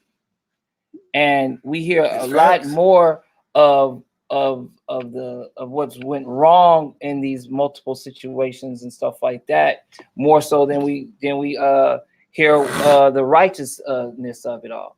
But we also have to remember, you know, I said we're dealing with Israel, and 2/3 of us goes to the lake. You know what I'm saying? 2/3 of us is wicked as all outdoors. So of course you're gonna hear more so of it not working out or whatever. Not then you are gonna hear about it working out. You know what I'm saying? The world is given to the wicked, and we just came from out of the world. You know, and again, family. And you're just learning your culture again. Exactly. And again, family, you know, men are going to make mistakes, you know what I'm saying, and whatnot. It's for us, it's for you sisters, you know what I'm saying, to help us men, you know, to balance, to be a balance. And don't get out of pocket, you know what I'm saying, trying to take the lead either. So what you're speaking, if we read this and we read this right, it says that the law is good if a man use it lawfully. So I can go back here to Genesis, what you're speaking of, and go to Genesis chapter 3 and read what you're reading, right? If I'm using the book of the law lawfully. Right? Example of what we at this, all you gotta do is do it what we doing to prove it. Genesis chapter 3, verse 6. I'm sorry, 16. Where am I at? Flip. I know, I'm in show going off, ain't it? Big old fingers. Did I get it? Right here. Oh no, I'm really going off. I'm tripping. Hold on, maybe it's 2:16. Going off. What you looking for? 2:16. He should rule over thee. Yeah, that was it. It was it well, was 3. Genesis chapter 3, verse 16. Bro. Oh, I'm tripping. I was right there. Yeah. It ain't just gonna come out and hit you right there. I know. I turned up. Y'all really, look. you Go back and listen to it. I went there. Read that for me real quick. You said go to the law. We use it lawfully. What does it say? Genesis chapter 3, verse 16. Unto the woman he said, I will greatly multiply thy sorrow and thy conception. In sorrow thou shalt bring forth children, and thy desire shall be to thy husband, and he shall rule over thee. It's just that simple. And was not, am I correct? Just tell me if I'm tripping. Wasn't the woman made to be a help meet for the man? That's right. Right? So be that. Be his pillar of rest that you read in the Apocrypha. You see what I'm saying? Not his battlefield, as some of my brothers say down here. Don't be his battlefield. Because if you his battlefield, and he know he can have more than one, where do you think he's gonna go? To his peaceful place. And also, I'm gonna tell you something psychologically, man. You know, it keeps it together. Like when you have a house with multiple children, my man has it, I have it, he has it. You know what I'm saying? I don't know. You have multiple children. Well, more than one. Here, so you know, they keep each other in balance. One act out, the other one might check the other one. You know what I'm saying? If they all one acting bad, and that one is the leader acting bad, they all gonna act bad. But if one that ain't bad, you know what I'm saying, the other acting bad, gonna get all of them together, even without you around. You know what I'm saying? Like I got a lot of children. A whole lot of them. And my 14-year-old ain't nothing like what my other 14-year-olds used to be. Because you're like, I didn't saw enough. You ain't gotta worry about me. I'm good. I ain't doing nothing that them other cats done did. I done been around and saw it. And I don't want none of my daddy smoke. And you always hear the other kids tell the others, I told you daddy said don't do that. Yeah. One listen. One listen. But that's how the scripture go though. All right, so we're gonna go to here to that 1 Timothy 8 real quick, right? And we're gonna finish that out. So we at verse 9 now, if I'm right. We just read the 8. But we know that the law is good if a man use it lawfully. This is the last thing. I'm just going to this. No, we'll just go to 10. This is for the meeting. Then we'll jump to the rest of the stuff that I'm on. Because we're going to talk about this monogamy like you was just talking about. I actually want to go there. So we're going to read 1 Timothy 1 and 10. 1 Timothy 1 and 10? Yeah. 1 Timothy chapter 1, verse 10. For whoremongers, for them that defile themselves with mankind. We can stop right there. I just want you to see that G733 again. My screen still shining with them. I think I'm still in the screen share. So we click on it again. You will still see it's the same word. It's homosexuality. Right here. One who lies with the male as a female, sodomite, homosexual. So in the New Testament, yes, it speaks against homosexuality and all that. I go to stop screen sharing? Not yet. I don't even know where it's at. Malaki. Oh, when he got rid of that screen, it took that out. Oh, he went off. There we go. That's back. All right, y'all. So look, I kind of want to talk about this. Now, I had wrote down some things, right? Because I like to do the fact finding part, right? So let's do the pros and cons, right, of monogamy. Monogamy 1, right? Very first relationship on the planet, right? What happened? Kicked out the garden, lost our eternity, suffered sin and death, thorns and thistles. It's out of monogamy, right? Yeah. You know, everything that we see, everything that we see here that I've been reading on the chat, everything that we would say, I'm talking about, to the diseases, to the physical disease, the mental disease, the men hitting on women, women hitting on men. You want to hear the stats on that? No, I don't want to hear the stats. I'm just saying. I'm going to give you tell me this whole mission is part right Oh, here. okay. Well, my problem, you know what I'm saying? You know.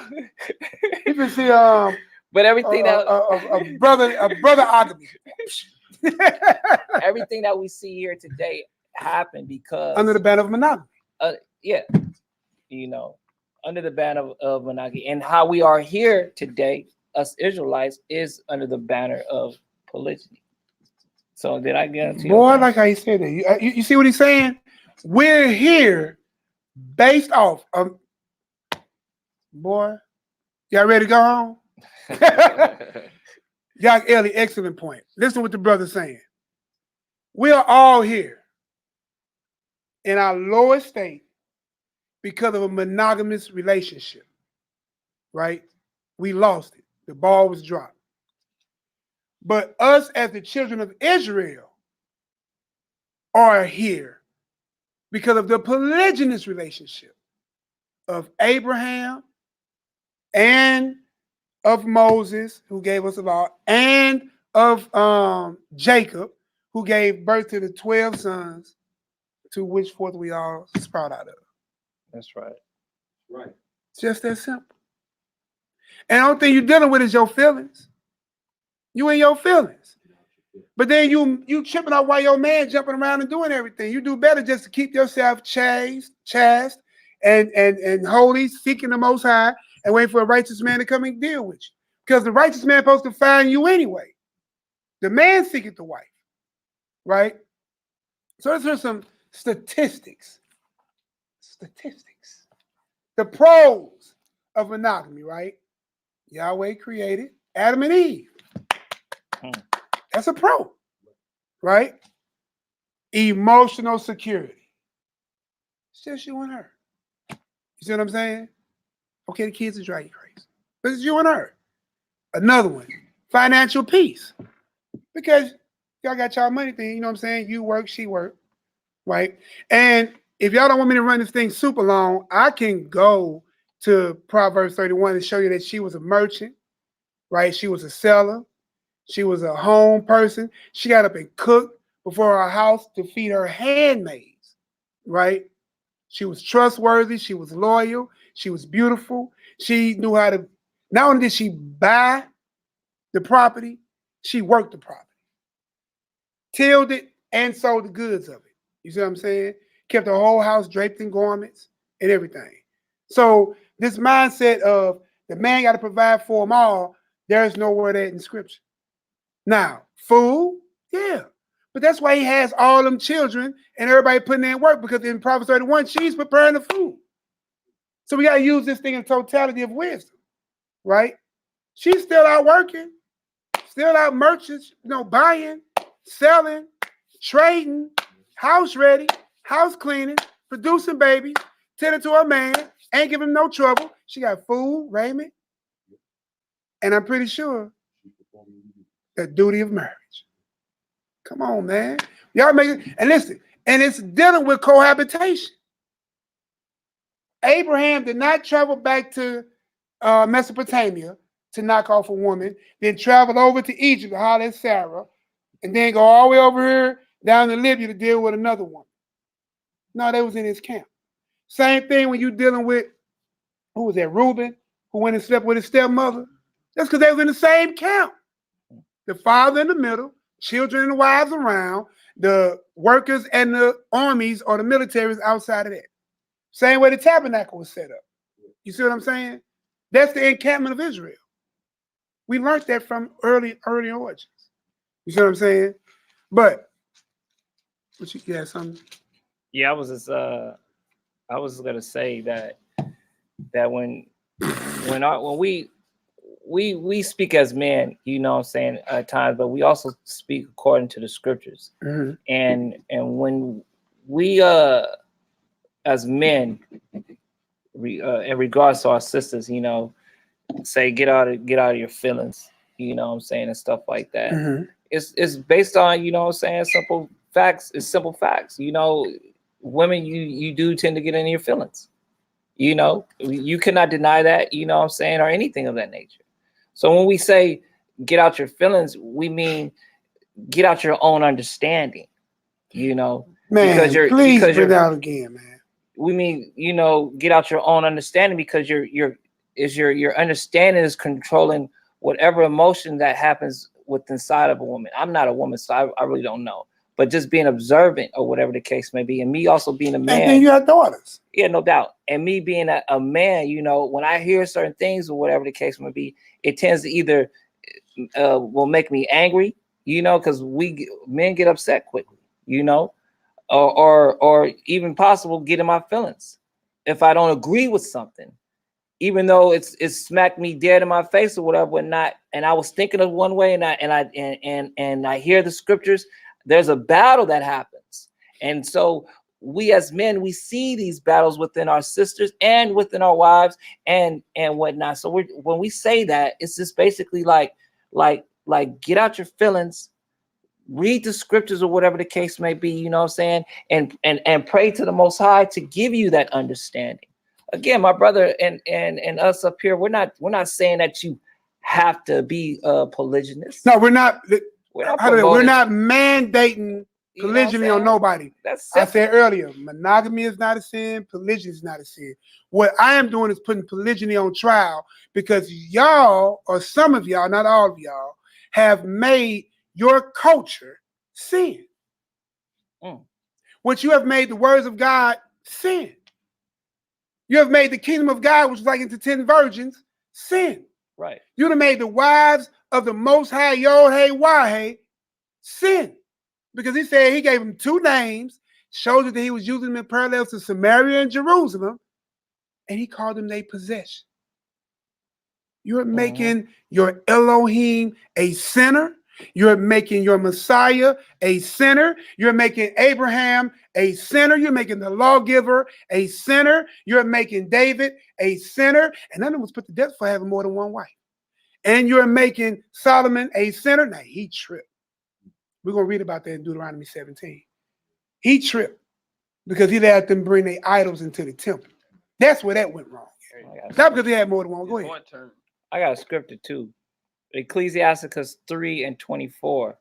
For many are deceived by their own vain opinion, and an evil suspicion have overthrown their judgment. Evil what? An evil suspicion has overthrown their judgment. You know, again, you know, for whoever is against it, like saying it's wrong and want to say, you know, this was because of this, that's why he was doing it. It was because of that, that's why he was doing it. Okay, well, we can say that about Saul. When he said the reason why I didn't kill everything or whatever, whatnot, you know what I'm saying, is because the people said this and that. But he still got judgment though. Because he told me one and wipe them all out. You know, there's all kinds of excuses, you know what I'm saying, that we give and that we give to ourselves, we give to each other, whatever the case may be. But again, if it was wrong, there should be judgments in the law. You know what I'm saying? We have And to, we should be able to see the men who suffered them. exactly, and we have to go back to that. We can't have an evil suspicion, you know what I'm saying, about all men are wicked, all men are evil. Nobody, come on, man. Be for real.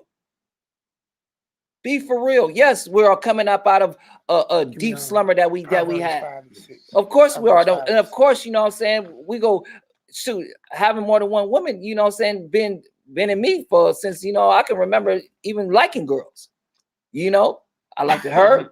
Oh, I like her too. You know what I'm saying? You hear me? Just things I like. Yeah. I like her. I like her too. You know, so that's how far back it go. I mean, it makes sense, man. So is it wrong, you know, to wake up into the truth now? And now I'm just changed. Oh, I only want one woman now. You crazy as all outdoors. But as long as it's done decent and in order, and the Most High is gonna let it flourish. If it's not, it's gonna crash and burn. Okay, we get whether that. It's monogamous or polygamous. Yeah, we get that. But we can't be so simple, man, and have evil suspicion on some righteous acts. Yes. You know what I'm saying? That's been pushed in the Bible. But when a brother do it nowadays, oh, that's an unrighteous act. And listen, even on that note, right? Because somebody say, well, he did that back then to repopulate. Come on, make your mind up. First, it was wicked to do it. Now you saying he did it to repopulate. Well, by the time we got to Egypt, we got out of Egypt, and men are still having multiple wives, we're already repopulated. Yeah, we was deep when we came up out of Egypt. So that's off the table. And you got to understand, you're dealing with a God that promised Abraham that he would have more children than what? The sands of the sea, the stars of the sky. But you can't do that with one wife. You can't produce that many children with one wife. You cannot. I'm going to say it again. If God promised Abraham that he would have more children, more seeds than the Stars of the sky, sands of the sea. you can't do that with one woman, bro. She only cycles out every 1 month, and she's only good for half a life of 40. 35, you want the best if you go by the biblical, 70. She's only a half lifer. You only got a half a life to pop off in your wife. To be fruitful, you can pop off longer. But to be fruitful, you see what I'm saying? That's it. So if you want to give Abraham's promise, you know what I'm saying, true run, you have to do it with more than one wife. And we're gonna read these stats. Give me that real quick. We was talking about here about the women's ways what my brother was talking about. Proverbs 5 and 6. Proverbs chapter 5, verse 6. Lest thou shouldest ponder the path of life, her ways are movable, that thou canst not know them. That's right. Hear me now, therefore, O ye children, and depart not from the words of my mouth. See how they go? Do not depart from the words of my mouth. We go here. Now, one sister here I kind of see says that the men not living a half of life. So. I can't quite. You can make that up. I mean, I'm trying to keep make the meaning out. No, they must have been talking. Man, just somebody else. Yeah, all right. So look. So we're gonna go back, right, to dealing with this thing. Also, financial peace. We talk about that. Now, the thing about monogamy, right, is popular because guess why? It's socially accepted in what? America. So again, if you're not supposed to learn the way of the heathen, Proverbs 3:31, and the forward is an abomination by the time you get to verse 32, why are you keeping the heathens one monogamous only mindset? And the Bible told you not to learn the ways of the heathen, right? Because the monogamy mindset really ain't even in the Bible. It's not. It's not. So the other issue is they say low risk of STDs. That's the other pro. Now the cons, right, of monogamy, right? One con is this. People get bored. People change. You say it again? One of the cons, one of the bad sides. Okay. The one thing about being bad side of dealing with monogamy is that people change. The woman that you married 20 years ago ain't the woman you got her 20 years later. You see what I'm saying? Or the man, vice versa. I want to make it just a woman thing. Right. You know, the No man. different. You didn't gain more in knowledge or loss. You didn't gain more in wisdom or less, financially or worse. You know what I'm talking about? You loving or hateful. You know what I'm saying? People change. And without something to keep it with today, you know, back when you go, what can we do to keep it spicy? Go clean out the garbage. Go take out the garbage. See? That's what my monogamous brother. Spicy is taking out the garbage. No, I'm talking. Go take out the garbage. It's cold out. So that's one. Change of sexual incompatibility, right? So sexual desires change, right?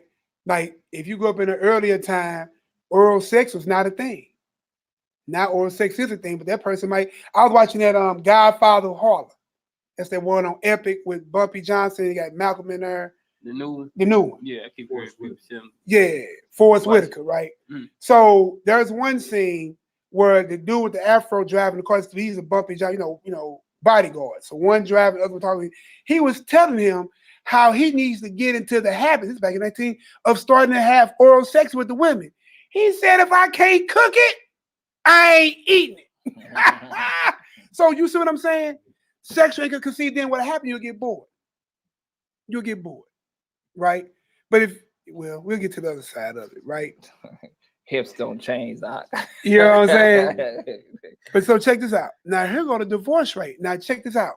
Like my brother say, now the way people talk about polygyny is almost shameful because you don't even have these statistics on record. Because there ain't no polygyny divorces going on. Ain't no polygyny facts going on because y'all don't like it. And the brothers that do it, you see what I'm saying? People don't want to deal with it. Come on, they're trying to find them. So I don't even tell you that they got it going on. And then the ones that do it, sometimes run across people that just want to jump in and jump out of relationships. You know what I'm saying? So yeah, I mean, so it's a work in progress, but you're talking about people who are coming back to their culture. That's why these classes are needed. So you know this is a part of your culture and should be practiced. No, I wouldn't even be a swinger. No, I wouldn't be. No, I'm just saying, like with the swingers, it's like Consensual. nah, swingers, that's not it. Swingers is just like what was going on in Sodom and Gomorrah. Wife swapping. Yeah, Yeah. that's swingers. Church Right. Like you and your wife going out with me and my wife and we doing this. Right, most definitely. But Yeah. no, I'm just going, you know. Oh, what the brother said? Oh, my yeah, fault. no, my I'm just saying like that wouldn't be considered swinging. Right, Yeah. it wouldn't be. Right. By what we know is. Right, Right, it wouldn't right. be considered swinging. But what they did down in Sodom and Gomorrah, that would be considered Super swinging. swinging. Right, because nowadays that's what people do. They have resorts where they go and all meet up with each other and swing. And I mean, I was taking care of somebody one night, and she told me, she said, yeah, me and my husband were swingers. I didn't know what that meant. I thought it was somebody who got on a swing and just swung. Or whatnot. So I'm like, oh, okay, that's what's up. Like, well, that means Nehemiah won't be a swinging on that version either. Even on that version. I thought, you know, that was another way of exercising. You know what I'm saying? Just like, okay, that's what's up. And then she explained it to me. Me personally, I rather in the truth or outside of the truth. I don't know what you would get from that. It's like I wouldn't want to see the boredom wife, factor. You know, it's the boredom factor. You know, messing around with somebody else because if you know you find out that you're real messing with somebody else, you be ready to kill that person or you know take that person out or go there with them. But then you'll sit here and be like, okay, yeah, this white consensual. Consent, like that don't make sense. That's the bro, they rock it. That's the strip club over. That's why I say exactly. Yeah, you know, so just like those situations, it's like. That's an oxymoron situation that they put themselves in, you know, but not to try to get off topic, my fault. No, all praises, bro. Listen. Now, look, also, I want to talk about this right now. This is another one of the issues, the biggest issue in America, in monogamy, is the divorce rate. Divorce rate in America, according to the American Psychological Association, right, is between 40 and 70%. That's too much. So half of y'all that get married in monogamy end up in divorce.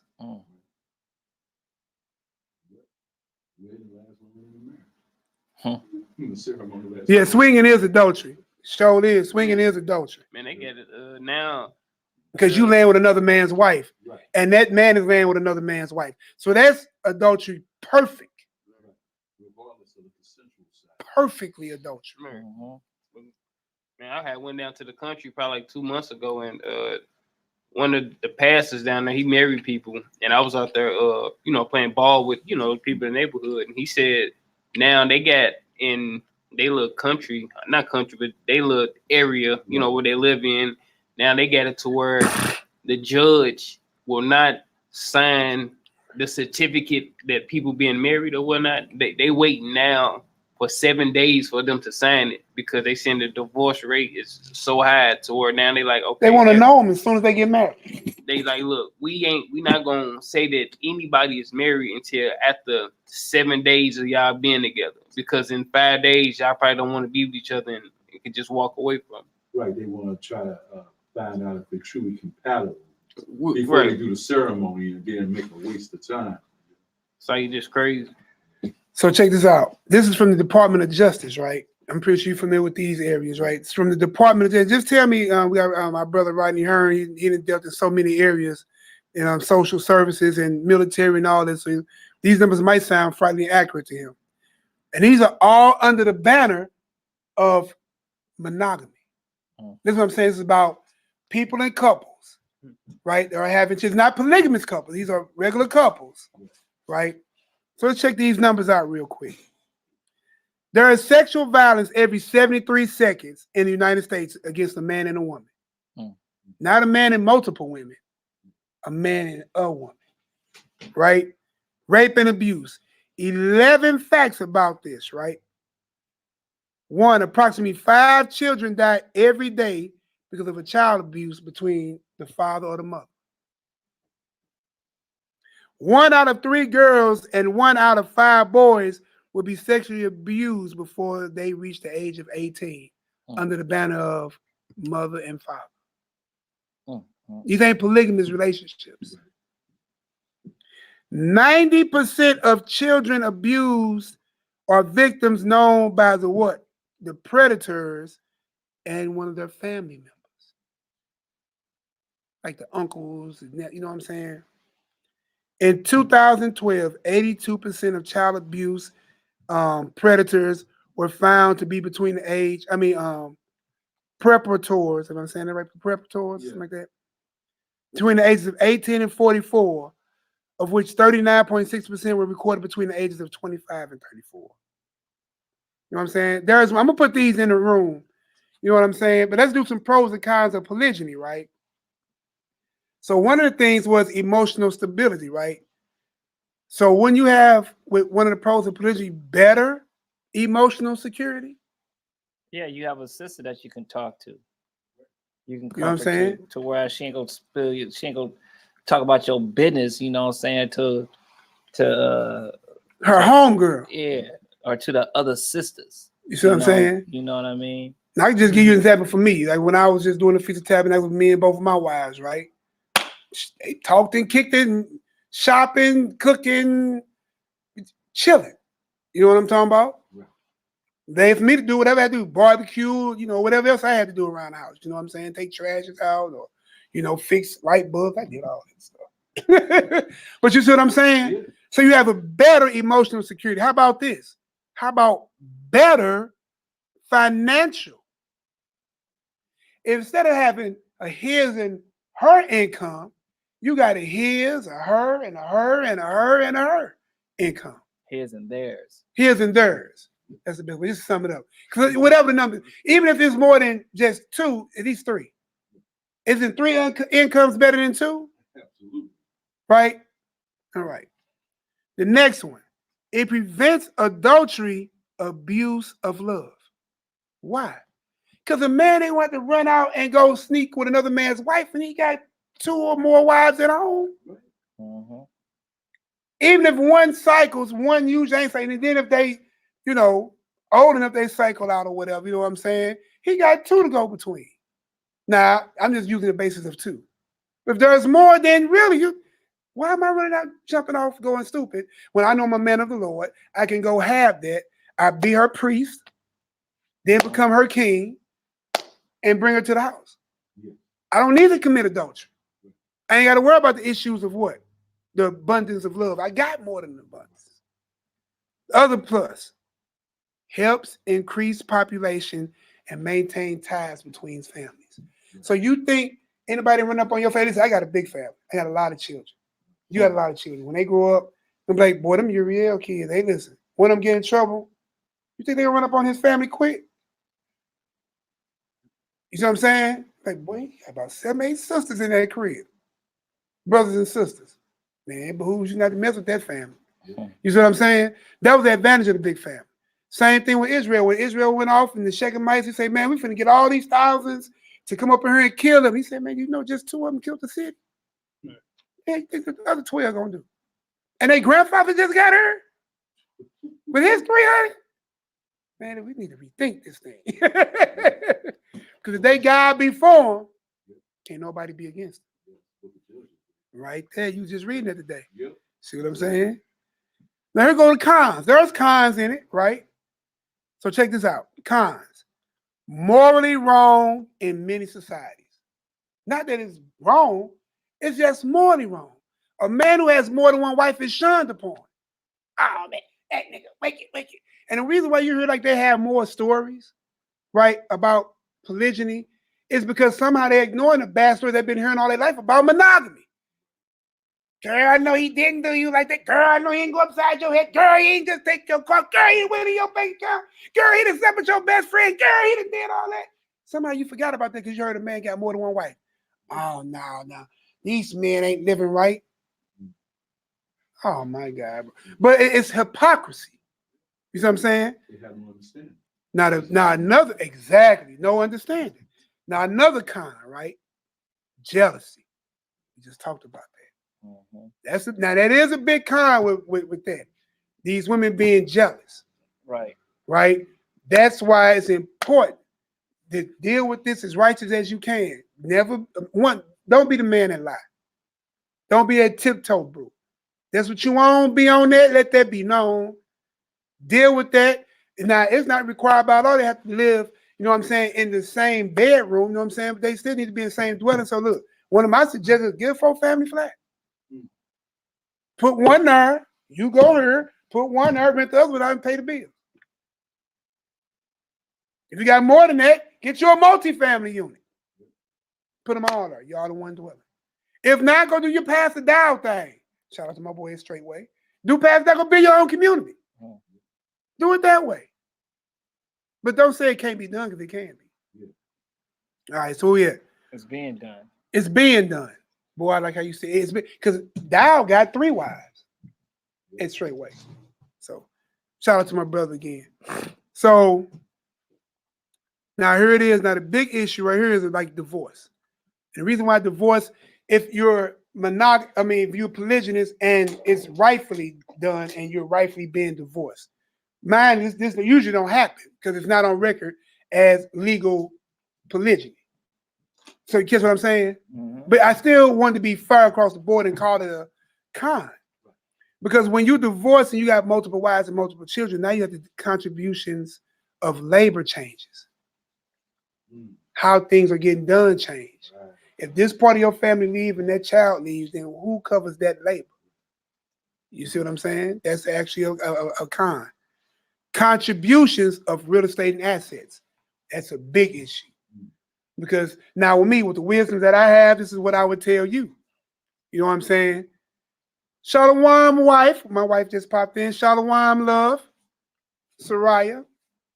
So look, the thing about this is that you get policies for your family. So if I got one wife, right, I get a policy with her and all my children and grandchildren that way, right? This is true facts. And then with the other wife, get a policy with her and the children and the grandchildren that way.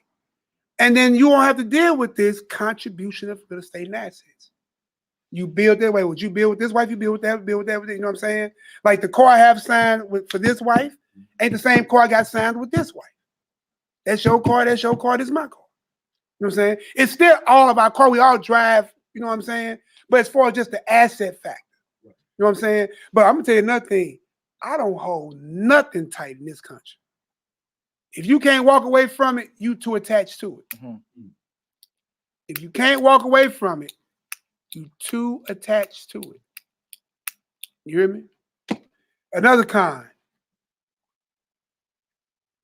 Care and custody of children after the primary caregiver leaves. Because then it becomes a financial burden. So that's kind of a few things I wanted to hit on. That's what monogamy. But that's monogamy as well. You know. No, yeah. Most definitely. So y'all want to hit a few more? Because you know what? This is one of my favorites, right? Because now in America, and I don't know if anybody said it in the chat since I've been here, but this is what you get now. Where the nigga's check ain't big enough. He don't make enough money. Y'all got to understand, this thing has never been a rich man's thing. Having more than one wife is not a rich man thing. You ever read the Apocrypha about a rich man and a poor man? Y'all want to read some of that? Having more than one children now, that's a rich man's thing. There you go. Let's go ahead and what is that? Give me Judge. We'll get some of this Gideon, right? Give me Judges 8, 30, and 31. And then we probably that Deuteronomy 21 and 10. That's all you got. Judges 8, 30, and 31. Because that's what you will hear today, right? Is that, well, he don't make it. Listen, a single man and a single black woman don't make enough money. Right. Less than 1% of our black community is rich. The numbers I heard at best was 3%. And if your wife making more money than you, then shoot, you ain't got you can't afford her. You understand me? She make more money than you. And if you sit here talking about you can't have that while you in captivity, then don't be married at all, because Daniel didn't have a wife while in captivity. Stop playing with this. If you saying that, okay, well, I can't have what I want as far as wives in captivity because I'm in captivity, then you don't need to have a husband or a wife in captivity, because Daniel was in captivity and didn't have a wife. He didn't. But you'll find in many places doing this, that's when we was reading, that Israel had more than one wife. Right. And he was doing hardships, times, and captivities. Yeah. Let's go ahead and read about Gideon. Especially in this book. Especially in this book. Judges chapter 8, verse 30. And Gideon had 70 sons of his body begotten, for he had many wives. He had what? Gideon had 70 sons of his body begotten, for he had many wives. And his concubine that was in Shechem, she also bare him a son. See, concubine, lesser wife, right? Now she didn't stay directly up under him, but guess what happened? He still had one child with her. That boy had 71 children and many wives and a concubine. Keep going. Whose name he called Amalek. So that's all we wanted to read out of that. And then, what we say? Deuteronomy 21 and 10. It's kind of like that. But we hit that already early, didn't we? No, that was Exodus 21. Okay. I gotta find that one about I'll pull it up. Hold on.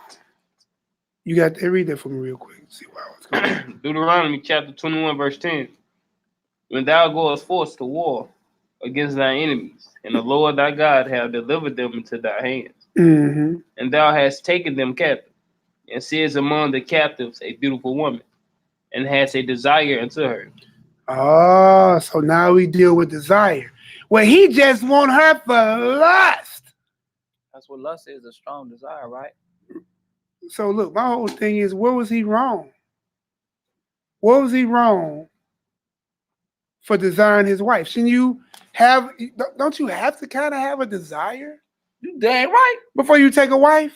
I'm just, I'm want to go after somebody just for the heck of it. You feel me? You know what I'm saying? I'm not robotic with this thing. You aren't my wife. You aren't my wife. But yeah, man, when you read this and you read about the story of Gideon, I think give me that. I think it's Judges 6:15. I think it is. Oh, let me check. Judges 6:15. They try to use the financials, right?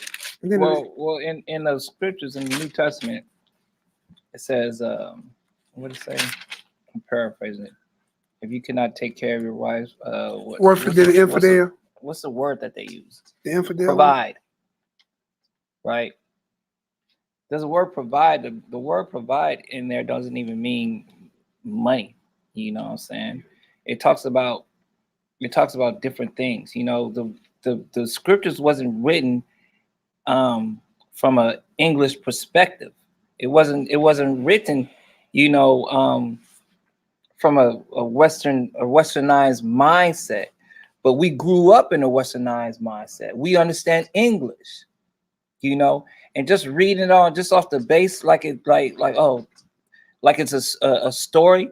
Well, if we're reading it like it's a story, well then a certain part in the story, something dramatic had to change. Right. Something dramatic had to change regarding marriage, you know, to whereas it was okay in the beginning. Well, it wasn't done in the beginning, and then it started being done, and then now it's shunned in the gospel. Well, there's something that had to be changed in the process of all that. You know what I mean? And again, we read in English, and the word provide does not mean, it doesn't say provide money. You know? It doesn't. We actually read it earlier. It says what? Provide food, raiment, and duties of marriage. Yeah, but I'm talking about, that was in the Old Testament, but I'm talking about in the New Testament. If he doesn't provide for the ones of his own household, he's worse than the infidel. But that's the rubric you have to go by. Yeah, no doubt. Yeah. But the word, but people are simple. I got you. But don't the Bible say, if any man speak, let him speak first, says the oracles? Yeah. So you got to go back. Where the oracles got it? In the beginning. Exactly. Time. And I mean, I know where you at. You're speaking to the simplicity of the matter. When people be speaking in simplicity, yeah, provide don't mean buying you a Bentley. No. Makes me a good husband. No. It doesn't mean that, man. You know, and we have to go into these words and the definition of these words and relearn what we have learned. You know, because some of the things that we have learned, if a strong wind comes, it's gonna get blown over because there's no basis for it. You know, there's no basis for it. And then we'll read. You got your apocrypha on you? Yes, sir. All right. So I'm gonna read this Judges 6, right? 6 and 15, dealing with Gideon. We just read about Gideon, right? Gideon had multiple wives. He didn't tell us how many, right? 70 sons, and he still had a concubine, right? But guess what Gideon was? Because they always said it's about finance. Let's see what Gideon said about his own self in 15. Judges chapter 6, verse 15. And he said unto him, O my Lord, wherewith shall I save Israel? Behold, my family is poor. My family is what? Is poor. Did you hear that right? Yeah. He said, my family is poor. Mine too. Yeah. Mine too. Bigger than that. If you're talking to a concept of people that work for themselves, how much more poor are you in the land of your captivity working for somebody else? So if it's about finances, can't none of y'all marry. So everybody stop screwing, return to your corners, and die. Come on, man. Keep going. Is that it? No. My family is poor, Manasseh, and I am the least in my father's house. This man Gideon just said, I am the least in my father's house. But this is the same man who was a great warrior, fought for the Most High, right? And had many wives, 70 sons, and a concubine with a son. So that takes, can I get a 7 if anybody understand what I'm saying? That takes the poor man theory off the table. You know what, my brother? You know what just hit me up just now? Why is it that why is it that a lot of the strong men in the Bible, a lot of the strong men that were out, that was warriors and stuff like that, why did they have a lot of women? Have you realized that? Or is this just me? You know what I mean? Because he said Gideon was a warrior of the Most High, and David, he had a lot of women. He was a warrior. King Solomon, there's no, because there was peace, you know what I'm saying? But from his Abba, from his dad, I can't say that he was a chump sucker. Right. You know what I mean? So a lot of these men, you know, that are warriors, that are strong men in the Lord, you know, that go out and do battle. It seems to me that we have a high sex drive. You know what I'm saying? And I say we because I feel if I was back then, I'll be a warrior too, or whatever the case may be. You know what I mean? I ain't saying you wouldn't, bro.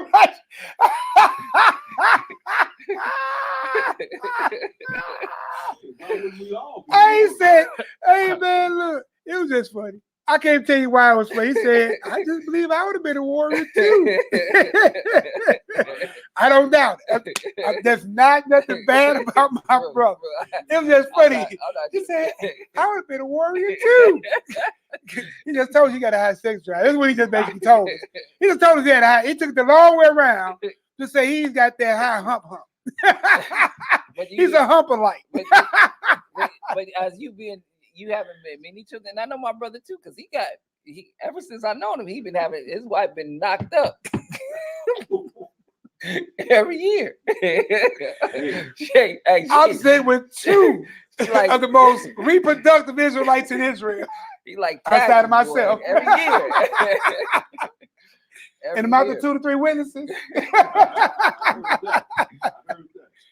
But I'm just saying, this is something to where I was like, you know, women, you know, if you got a strong man, you know, and he's a warrior, you know, he's a warrior, whatever the case may be. Just know this, you know. Bathers! And I speak as a man when I say this. Your husband, he may love you, and he may love you, you know what I'm saying, dearly and whatnot. But don't get it twisted, you know what I'm saying. He wants another. He probably wants another woman, you know what I'm saying. Now I speak as a man, or another woman's, you know what I mean, because you got to remember we are strong men, you know what I mean, and to us we call it a warrant after the other side of midnight, lone warfare.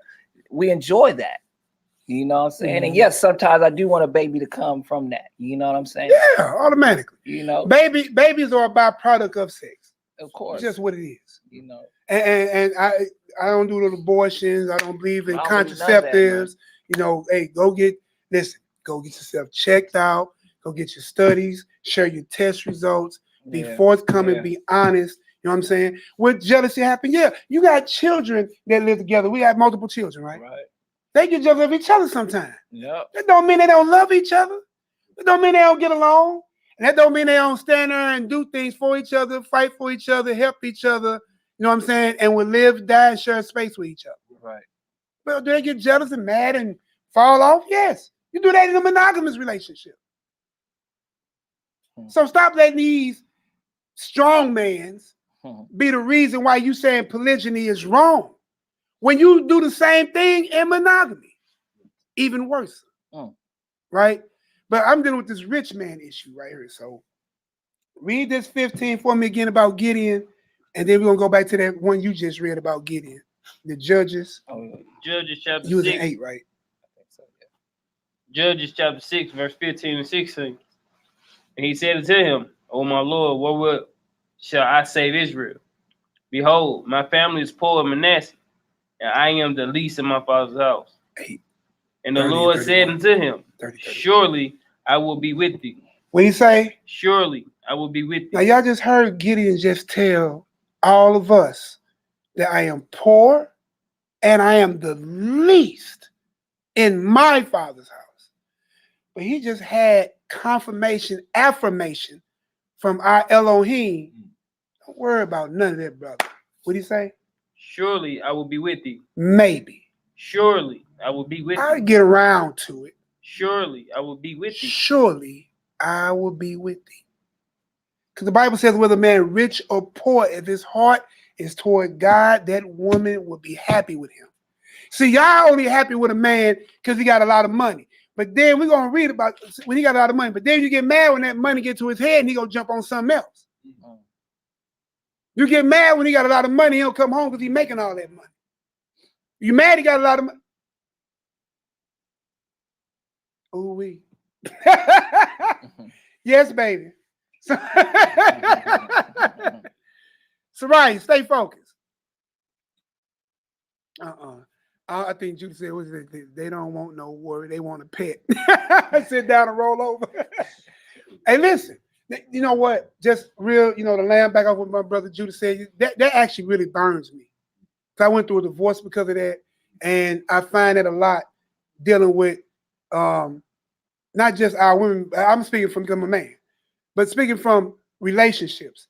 Stop telling people what you want, and then when they give it, you still ain't happy.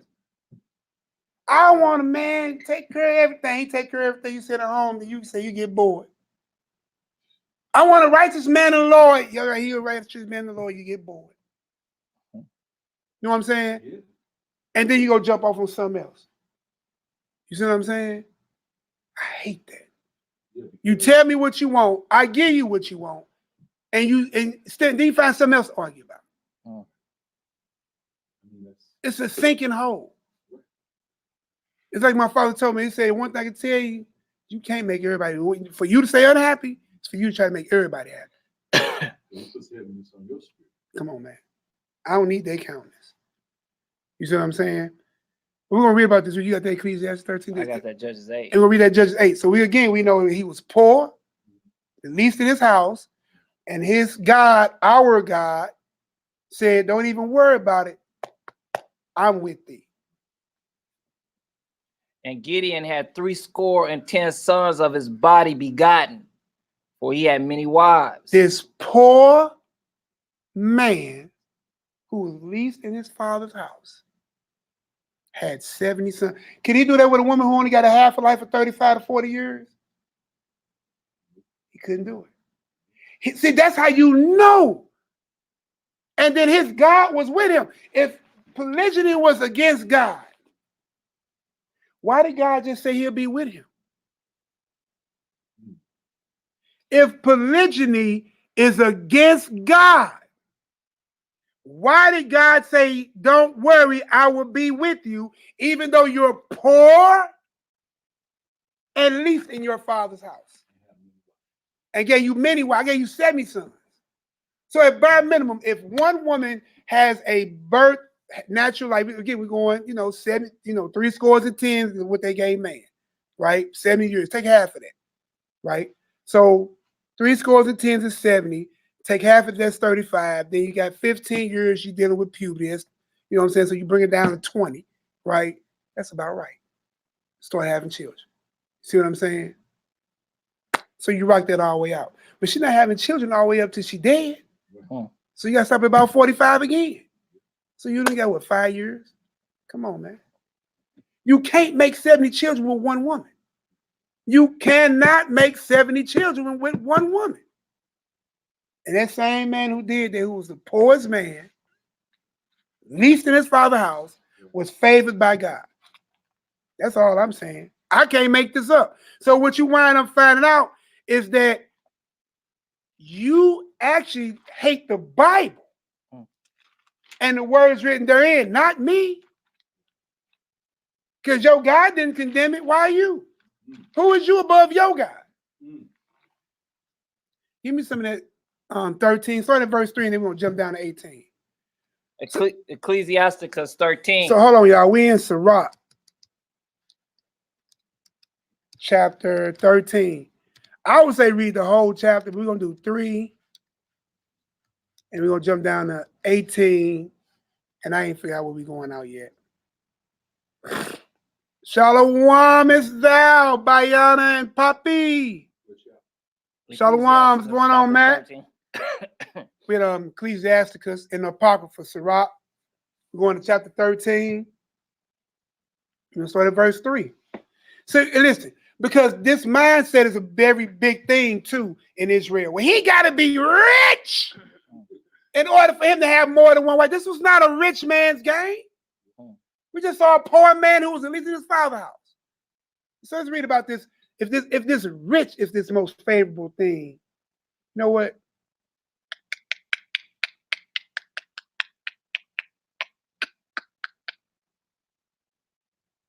Start at 2. 2 and 3, then down to 18. Yeah, 2 and 3, and then jump down to 18.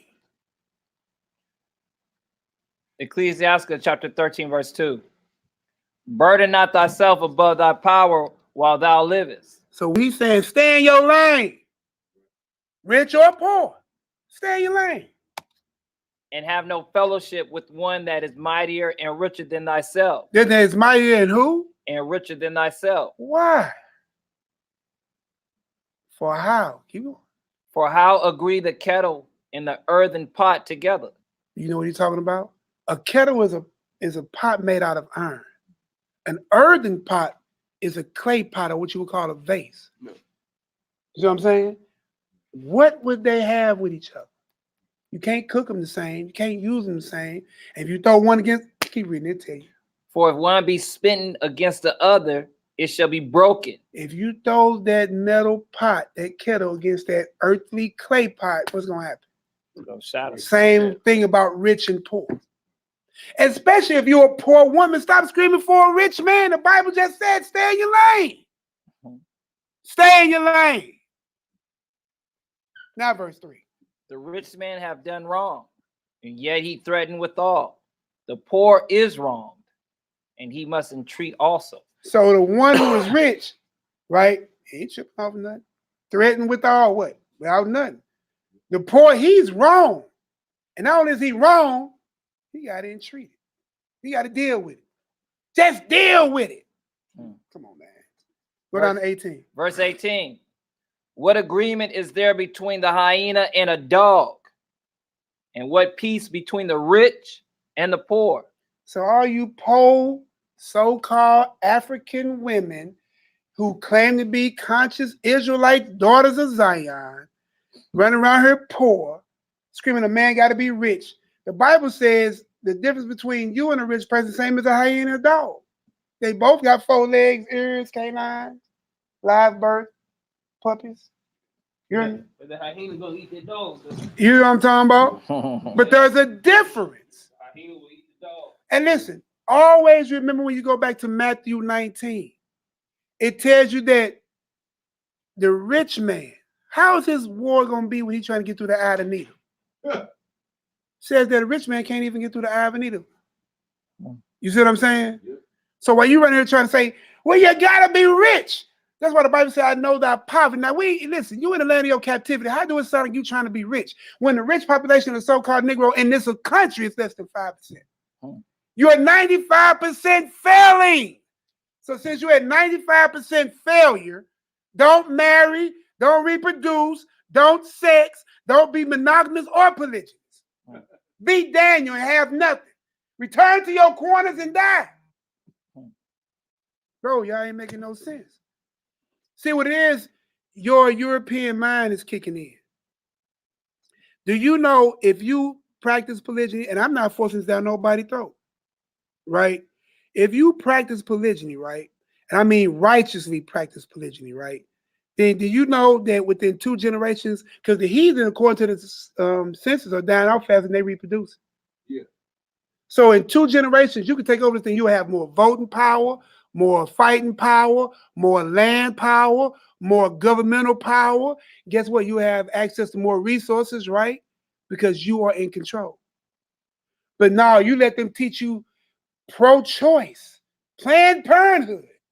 Homosexuality is okay. We just read all of that was an abomination.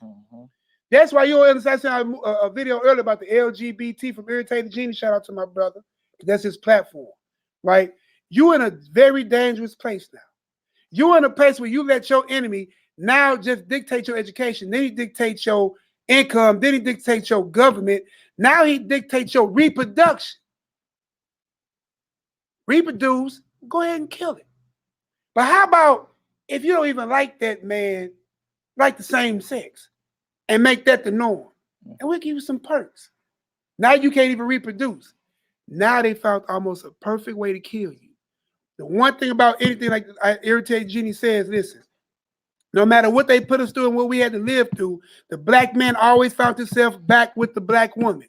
And with that right there, he can reproduce, because we reproduce.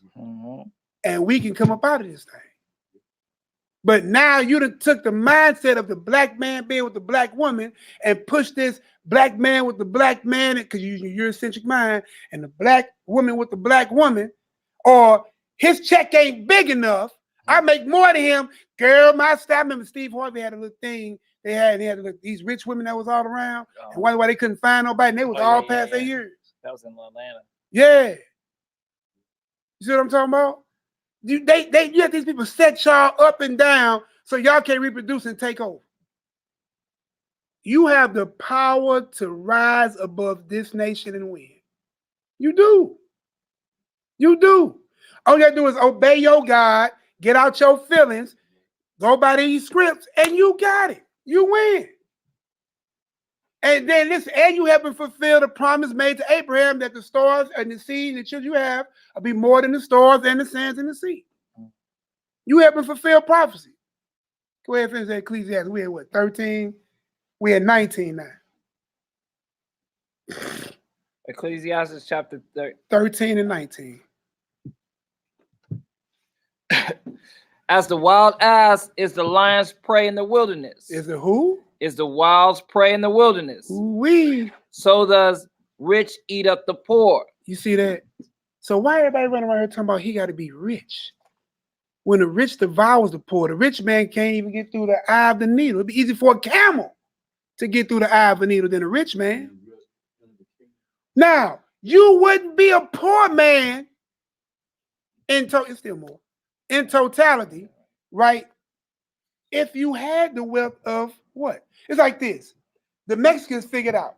We come in, we import in, or we skip in, we sneak in, we jump over, we get in, however we get here. We crawl under, go under, dig tunnels, whatever.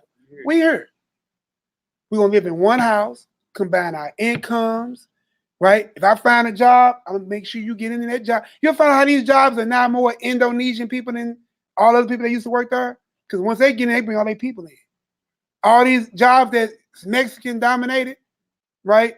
Because they come in, they say, hey, people, and they be good workers. They say, oh, you have more people that want to work like you? Right. Come on in. Yeah, and you take a cheaper rate?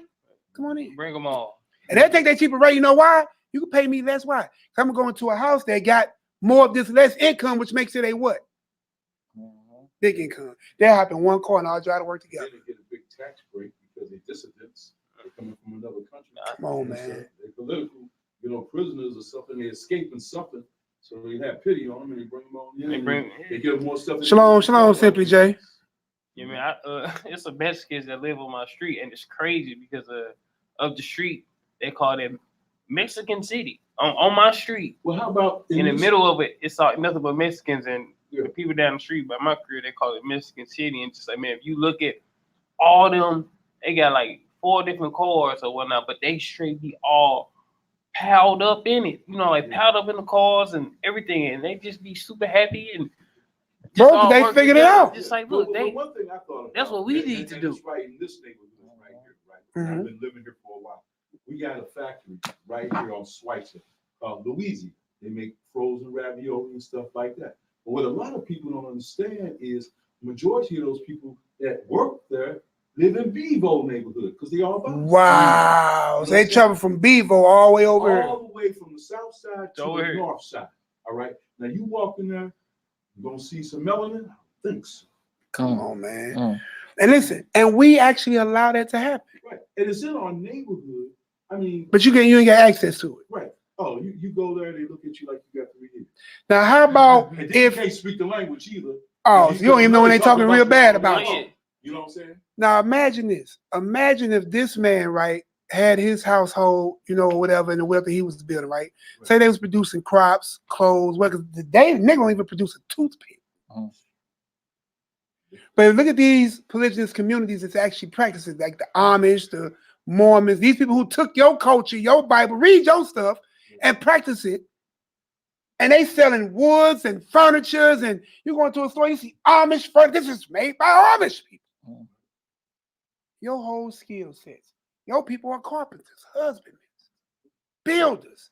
They didn't steal slaves out of Africa. They stole wealth. They couldn't even grow food until you got here. You built great cities. You are those same builders, people.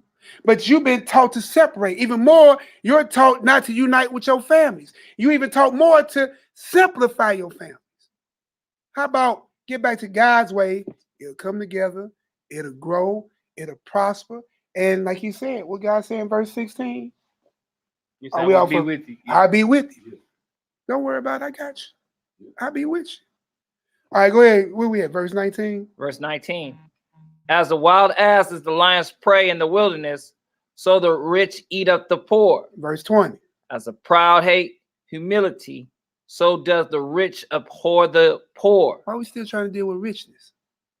If the camel get through the needle before the rich man, and we're hearing all this stuff right here, why are we still trying to strive for rich? How about strive to be righteous in the eyes of the Most High, and everything you need to be added to you? That's right. Seek ye the kingdom first, and everything else will be Added unto Come on, you. man. Go ahead. Where we at? 21. A rich man beginning to fall is held up of his friends. Ooh. But a poor man being down is thrust away by his friends. They tell me all the time, like, I got you. I got you. Boy. Hey, look, y'all read the rest of that, man. I'm going to let that one go ahead and ride on out. Let me. What else we want? Give me a Second Chronicles. I just want a few more places, just because we talked about desire a little bit. So I want to hear this. And then again, still on this rich man thing, or you got to have a mansion, or how look, David took wives while he was on the run from Samuel living in caves. Bro, you can't get around it, bro. This is a Hebrew caveolite. This boy was stalactite. Boy, when they're drinking salt water off of caves, boy. Maybe go make that pot of salt water coffee while we hide from your peoples. You can't make this up, man. You can't make this up. Second Chronicles 11, 17 through 23. Because, you know, we talked about the desire. We talking about the multiple wives. And nobody after all this time, we 2 hours going on 3 hours, ain't gonna run it that hard. I ain't gonna run a 4 hour Saturday. I'll shut us down shortly. Just want you to see the myths. You pulling on which one, right? The Second Chronicles. You give me Deuteronomy 17. Let me dispel this one real quick. Deuteronomy 17, and I think it's 15, right? Because one thing about this class I want to do is go to their go-tos and take it away from them because they ain't really there for real. 16. 16. Yeah. But now I need you to read 16 15. and 17. 17 and 15. I need 15. 15 gonna tell you who he's talking to. Gotcha. Yeah, I want that too after this. Okay. Deuteronomy chapter 17, verse 15. Because people, no, do me a favor. People read Deuteronomy 17 to try to go here to say you can't have multiple wives. Read 16 first. Because that's where they're gonna start. But he shall not multiply horses to himself, nor cause a people to return to Egypt, to the end that he should multiply horses. For as much as the Most High has said unto you, ye shall henceforth return. Neither, verse 17, neither shall he multiply wives to himself. See right there! Right there, I found it in the Bible! You can't have more than one wife! Can you go back to 15 for me and see what we're talking about? Thou shalt in any wise set him king over thee. Who is he talking to? Read it slowly. Thou shalt any wise set him king over thee. Thou should not set king. This is a king clause, not dealing with the commoners. Even Levites have more than one wives. Sam, did Samuel have more than one wife? No, his father did. His father did. Okay, thank you. So go ahead and read that 15. So now we get context. We're dealing with the king. Now, when you read 16, it makes sense. And make sure they don't return back to Egypt. A regular man ain't gonna make sure that. The king is in charge of making sure that Israel don't go back into that captivity. Right. Now it makes sense. Right. Now let's read 15. Thou shalt in any wise set him king over thee, whom the Most High thy Elohim shall choose. One from among thy brethren shall thou set king over thee. Not Obama, not the Hamite, Edomite. Thou mayest not set a stranger over thee, which is not thy brother. But he shall not multiply horses to himself. Stop. See right there. Why ain't nobody talking now? So now a king can't have more than one horse. Right. You know that ain't what he's saying. So you ain't telling me you can't have more than one wife. You just can't overdo it. Everything's supposed to be according to what in the scriptures? Moderation. Right. So he ain't saying you can't have more than one wife, even when you get down to that 17. Like you said, let's keep reading. Because if that's what he's saying, no more than one wife in 17, then surely he's saying no more horses in 16. Only one horse for the king. Keep going, bro. Nor cause the people to return to Egypt Mm-hmm. to the end that he should multiply horses. Because see, there you go, multiplying horses again. One horse for the king. But the person who's a farmer got about 7. You can ride the street over, what's that on Lucas and Hunt? That man got more horses than the king can have. And he poor. Keep going. For as much as the Most High has said unto you, ye shall henceforth return no more that way. Mm-hmm. Neither shall he multiply wives to himself. Oh, so what he's saying is what? You should not overdo it. Keep going. We're going to watch out what it says. That his heart turn not away. There it go. Now ask your question. There's more. We're going to keep reading. Who was the king of Israel at this time? There ain't no. At that thing. God dang it, boy. You just a spoiler, boy. It's a spoiler alert. No, I was gonna say it too. There was. I'll be putting it out there. Spoiler light. My bad. You know what I'm See, that's saying? why I'm in emotion. You know what I'm saying? He let all his wives Turn turn them the vote away, away yeah. from the Most High. Yeah, So what are you reading here? Right, a law against So it. you're reading the law that actually Solomon broke. This law was prophetic. There was no king in Israel during the time that Moses was writing this law in the wilderness. But Moses was writing the law for a king that one day will come and be the richest king on the planet, multiply himself in everything that he shouldn't have, and took on more than one wives because they made his heart do what? Turn away. Turn away from the Most High. Because he brought them idols into them temples. To a fact would cause Israel to, Be split down the middle. that's how major that was. This was a prophetic law. Right. So it makes you go back to like everything makes sense now. How the Most High said he judged the heart. So when you go back to Saul and King David or whatnot, if you look at Saul, it's like everybody was looking at the outer cup. You know, he was tall, big man, but the Most High, he said he judged the heart. So that's why he went after David. Right. So then when you look at Solomon or whatnot, Solomon came up after his father. And he never asked for riches, but he asked for the Most High as an understanding heart.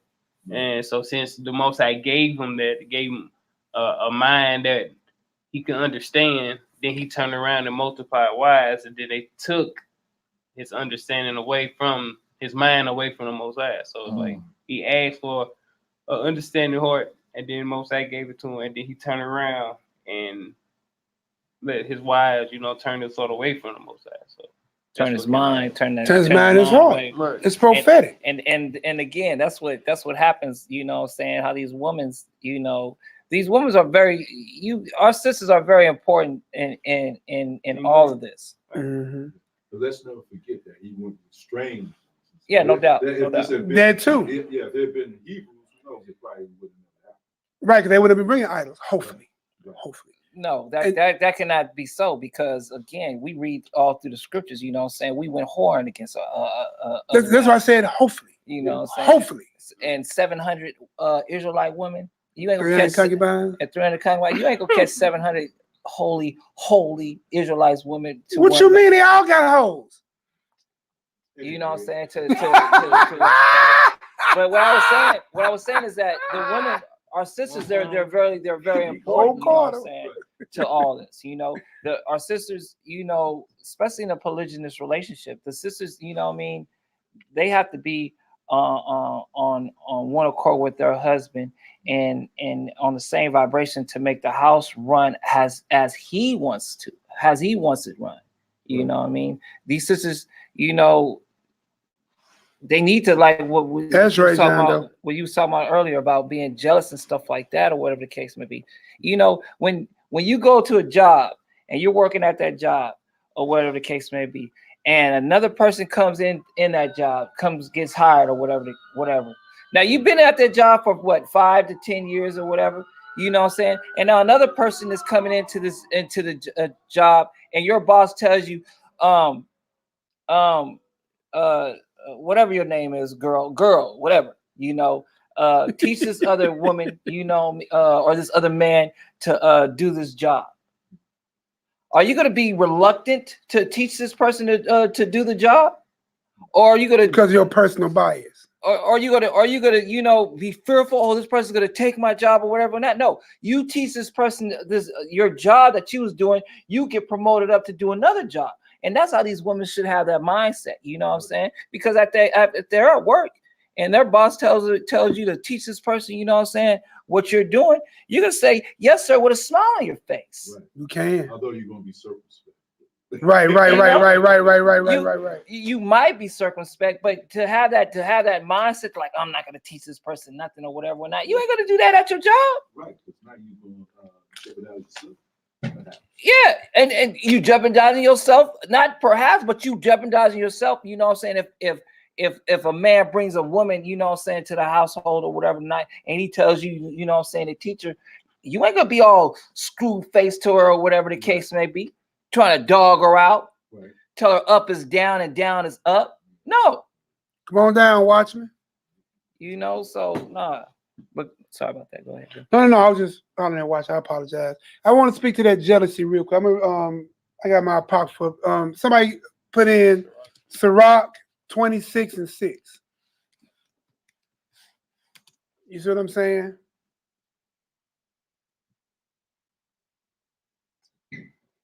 And this is true. And this happened to the man and the woman who's suffering it. You see what I'm saying?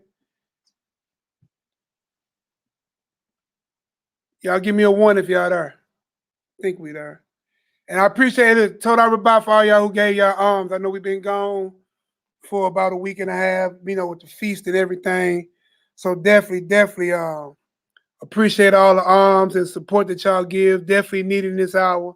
That's how we take care of the building, the feast, and everything else that we do in the community. We do a lot. So definitely. Oh, while I'm sitting thinking why they putting up the script. Why they put up the script 6. All praise to the Most High and His Holy Begotten Son, our brother Israel. He went home a few days ago when we had the brain aneurysm we asked everybody to pray for. I'm gonna call it a full recovery. You know, when I went up there to go see him, when I came back in town, you know, got up, walking in the room with his wife, playing the PlayStation. His friend brought him some baked chicken.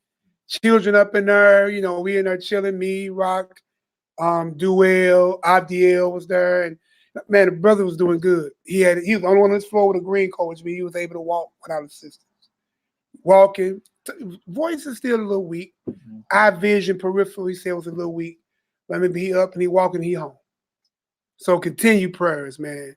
That brother made it home, and that came from a major brain aneurysm. You see what I'm saying? All praises. So y'all prayers do work. Yeah, another person came in that same day that the brother came in with a brain aneurysm too as well. And their family, one of the day that I went up there, our brother's rib was like saying their family is making funeral arrangements right now. Wow. While our brother in Israel was making going home arrangements. You know, going home. Serve a mighty God, man. You serve a mighty God. And stuff like that. So, you know, for us, you know, prayer does count and prayer helps. Mm-hmm. And you know, for all those who said that they prayed, you know what I'm saying, told our Rabbah for that. You know, also too, you know, we as your brothers and sisters out here in the Lou in St. Louis, you know, the devil doesn't like how we be shooting back and fighting back, you know what I'm saying, against his kingdom. So we ask y'all to continuously to pray for us as well out here in St. Louis, you know what I'm saying, as well as we also pray for, you know, for y'all when y'all ask, and, you know, even to say, you know, worldwide family on the internet. The Most High knows He knows our hearts when we're praying and stuff like that or whatever. But we thank you for your prayers too as well, and we ask you guys to continue praying for us, especially around the time, the feast and stuff like that, because there's battles going on, in the heavens. Saying as well, there's battles spilling over here on Earth, on the terrestrial plane, on whatnot. So y'all continue praying for us too as we pray for y'all. Oh yeah, continue. We'll pray for you as well. So look, we're gonna talk about that deal with the jealous. Shalom is our ribbage. Well, the wife then popped in, both of them in, but we're going over the jealousy factor dealing with So we're gonna read Sirach. We're at 26, and what verse is that again? Verse 6. 6, yeah. Sirach 26, verse 6. But a grief of the heart and sorrow is a woman that is jealous over another woman. So grief and sorrow of the heart is a woman that is jealous over another woman. Keep going. That's it. And a scorch of the tongue which communicated with all. And that mouthpiece. That jealousy in that mouth. Hey, listen. You already know you ain't winning no mouth war with no Hebrew woman. You gotta give her the scriptures on them tongues. Turn her to Joshua chapter 3. Put that tongue together, girl. Hey, you gonna talk about you want fresh water and salt water out the same mouth. You praising God and cursing the man made in the image of God with the same tongue. These are scriptures. You see what I'm saying? They be watching you, what I'm saying? Otherwise, they be watching us, they be watching us, and then you try to, get into an argument. Sort of, I say argument. They don't be arguments, but a strong discussion. You know what I mean? And I should probably pull out one of them times you done slipped. You know what I'm saying? Bring up the past life.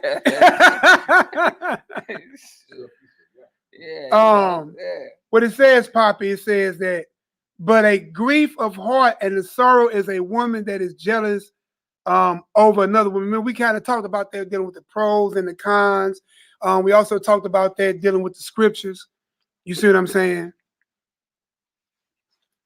So yeah, we ain't talking about nobody like in particular is jealous of nobody. This was already on the table before anything. You know what I'm saying? This has been on the table since we've been talking about class. Yeah, but if the shoe fits, Poppy, it's playing. But if the shoe fits, Poppy, young Ellie say, wear it. Show size 2 and a possible. No, I was being pun. How you do that? The pun tart, whatever. How you say pun? No pun intended. But if the shoe fits, Poppy shoes, yeah. Whatever. Hey, Malaki say we got 11 thumbs down. Yeah, baby. Hey, boy, they don't like this boy. Hey, look, I'm not here to be your friend. I'm just here to tell you what thus say the Lord, and then you comprehend what you want to comprehend out of it. Fine. Right? So we was talking about that desire, right? Mm-hmm. So jealousy, actually. Yeah, jealousy. Yeah, jealousy. Yeah, this desire was desire was a part of it too. We was talking about. Gotcha. So, but that's what we're gonna hit that 2 Chronicles 11. Okay. We still there? Oh, yeah. Are you still there? He got it. Yeah, all right, cool. What verse you want to start at? Start at 17 through 23. 2 Chronicles chapter 11, verse 17. Give me that outside voice.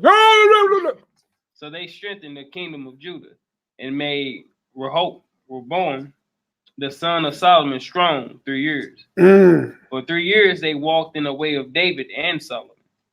And Rehoboam took him Mahalath, the daughter of Jeremoth, the son of David, to wife, and Abihail, the daughter of Eliab, the son of Jesse, which bare him children. Jush and Shemariah and Zaham. And after her he took Makar, the daughter of Absalom, which bare him Abiah and Atiah and Ziza and Shelomith. And Rehoboam loved Maacah, the daughter of Absalom, above all his wives. Above what? All his wives. So that's another reason why we're sitting here talking about the jealousy factor, right? I was kind of bringing up, we was talking about this also, is that even though we see right here that even there was a situation, right, where a husband actually loved one wife above all the other wives. But you don't see the other wives getting out of order. You don't see the other wives, you know what I'm saying? It's just what it is. Sometimes people don't even realize sometimes you have a favorite child, right? Or you might have a favorite manager at your job. You know what I'm saying? So sometimes there can be favor. You know what I'm saying? I try my best to be partial. You know what I'm saying? But I get told that I ain't all the time. And of course, you'll hear one wife say, well, you're more than, another one say, well, you know, maybe, maybe not. But I'm prepared to hear it. I'm prepared to hear it. You be wise not to try to hear it. You know what I'm saying? Unpartial. I don't say unbiased. I'm going to be on the truth. You know what I'm saying? Truth might not just fall in your favor, but I'm going to be impartial. You know what I'm talking about? Yeah. I got you. I do affirm. You hear me? And you got to be legal right here, boy. Hey, I affirm. You know what I'm saying? I might miss him, so I affirm. So we good with that one? Above all his wives Mm-hmm. and his concubines. And it's what? Concubines. So he had wives and lesser wives or lovers, you know what I'm saying? But he had that one that he favored. So now we understand when you say that jealousy is not becoming that of a woman, because this could be a situation where jealousy could probably pop off real hood. You know what I'm saying? I ain't say real, I say real hood. Right. You know, you're still dealing with us. Yes, absolutely. I know he ain't loving that girl up in that morning. He loving me. I know he ain't giving her that ride more than me.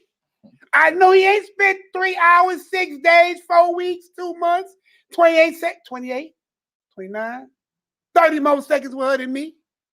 Stop that, man. Listen, he's there. Listen, what's funny, you don't go to work and tell your boss that. I just know you did that little Ron get more break than me. Come on, man. And you don't do that with your children. Mama, I just know you ain't give a big piece of cake. Shut your butt up and go to your room. Okay. You know what I'm saying? So stop trying to, and what happened, this would kill me. You try to run your man hard and you run everything else in creation, but you want the man of the Lord. But the man that's cornered will come up and snatch you up and do whatever he want with you. And you can get whatever. He can run through you. Literally. Pass you off to his homeboys, get you hooked on dope, have you take a dope case for him. Or you can do all that. But a righteous man who keeps this, he's second best. Look down on, talk bad about, ain't giving no love. You hear me? Talk bad. I heard that. Told him his check ain't big enough. We dispelled that one, didn't we? We dispelled that. I'm just trying to tear all these strongholds down. We ain't got many more to go. And you call yourself a man. Shit, you call little Willie a man. You been with him for years and he ain't with you no more. And he humped your sister and your mother.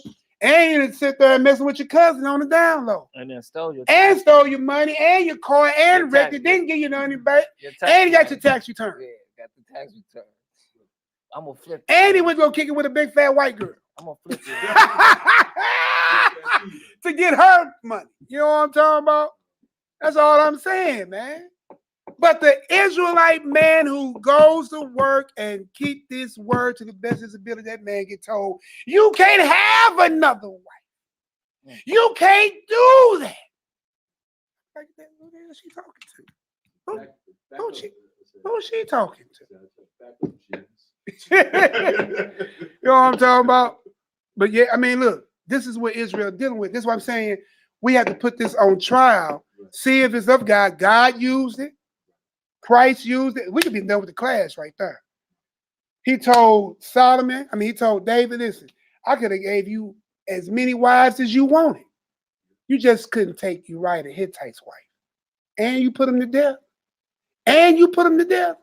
That's why I took your firstborn son with her. And I let the sword not depart from Judah because of that. See what I'm saying? Ain't Judah suffering for it? To this day.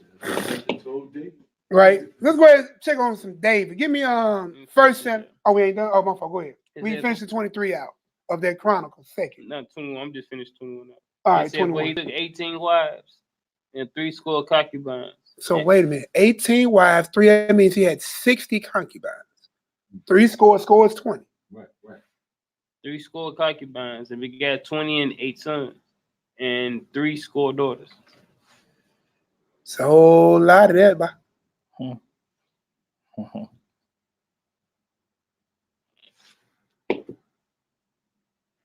That's right, Mal. The rug is one with the word. So look, let's go and get that First Samuel. I ain't never read that book. I know. First Solomon. That boy is one of them lost books. That book is a lost. First Samuel 22. First Samuel 22. First Solomon. Man, I've been sleeping. I missed that book. Hey, boy, let me go ahead and put that up there. That's an excellent precept. I think Malaki got me right. Watchmen had put it there. It's just scripture. And I find more bitter than death the woman whose heart is a snare in the nets, and her hands as bands, whose pleases God shall escape from her, but the sinner shall be taken by her. Ooh-wee. I don't get no plainer than that.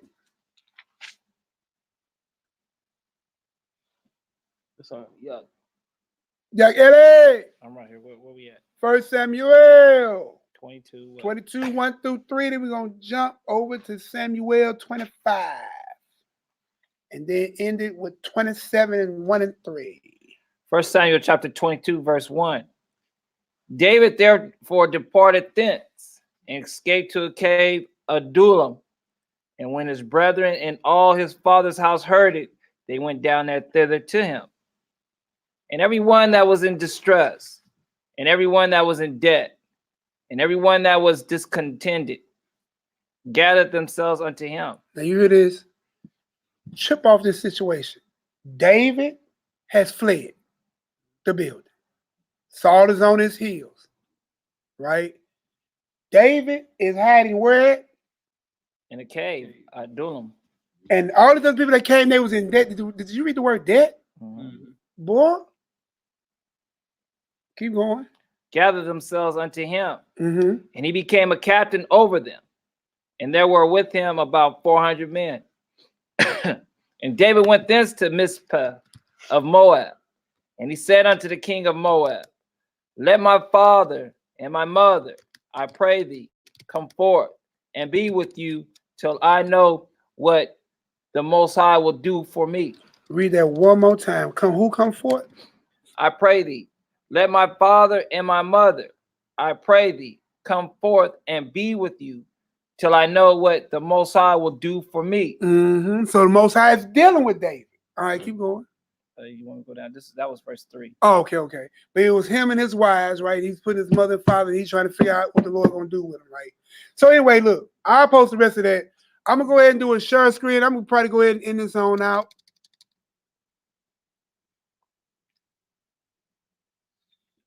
All right, so go ahead and run this video. I know, Judah. I know, brother. You are boring. This is true. All right, so I'm gonna hit this share screen. As soon as I go back and undo that. Bing. Bada bow, bada bow. All right, I'll play this one last video, y'all. He about less than 10 minutes. Definitely less than 10 minutes. It's gonna definitely give you a summary of what Nehemiah has been talking about the whole night. It really is. It really is. All right. You're gonna learn today. The emperor is wearing no clothes. Now, it's not Christian Anderson's story, but he's out naked and all proud of himself. Everybody also, oh, it's beautiful, until a child says, the emperor is wearing no clothes. That's what I do. My name is Mark Hayes. I am the National Polygamy Advocate for the National Polygamy Rights Movement for Consenting Adults. I've been in numerous major national media because I laid down the arguments that began the Christian polygamy movement that persuades evangelical Christians that the Bible never created the one man, one woman doctrine or prohibited polygamy. Hear what he I will be said? showing you Oh, Lord, something just messed up on this computer. Now, whether you're a Christian or whether you're not a Christian, these are the tools that you can use to persuade others or to Oh, persuade this Christians thing that you going know. off. So, as I refer to various verses, these will be the tools and arguments that you persuade evangelical Christians. These are the tools that you can use to persuade others or to persuade Christians that you know. So, as I refer to various verses, these will be the tools and arguments that you persuade evangelical Christians. And you can use these tools as well.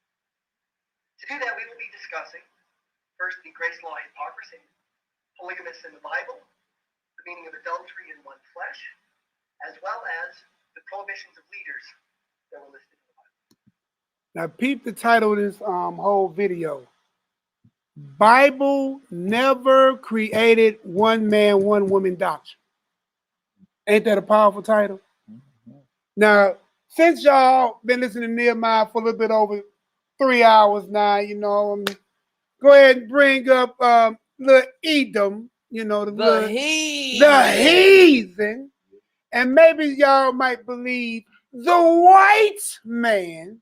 Can you turn it up? If he tell you, I don't know how to turn it up. Ask Malaki how to turn it up. Or just set a link in the video description. Nah, I'm gonna do that. I'm in this thing. All right, I do it.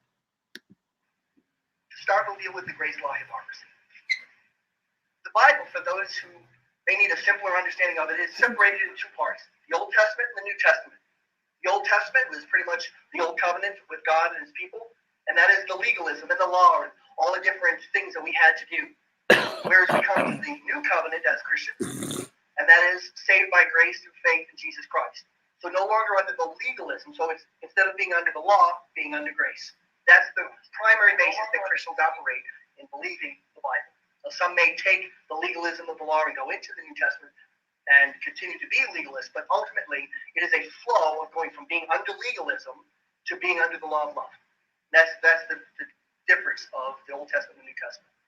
So we look to the law to find out what was sin, and we see that under the law, under the Old Testament, that polygamy was never banned, and not only so, it was regulated. You see, for example, in Exodus 21:10, it actually says, if you take another wife, her food, her raiment, and her duty of marriage shall he not diminish. That's right there in the law under the legalism. That's a regulation of polygamy. In Deuteronomy 21:15, it starts with, if a man have two wives, and goes on to regulate dealing with the children. So clearly we see under the time of under the law that polygamy was not only not disallowed, but it was actually regulated. And so to suggest to go into the New Testament, which is no longer under the legalism of the law, it therefore seeks to make the marriage doctrine more legalistic in the time of grace than it ever was under the time of being under the law.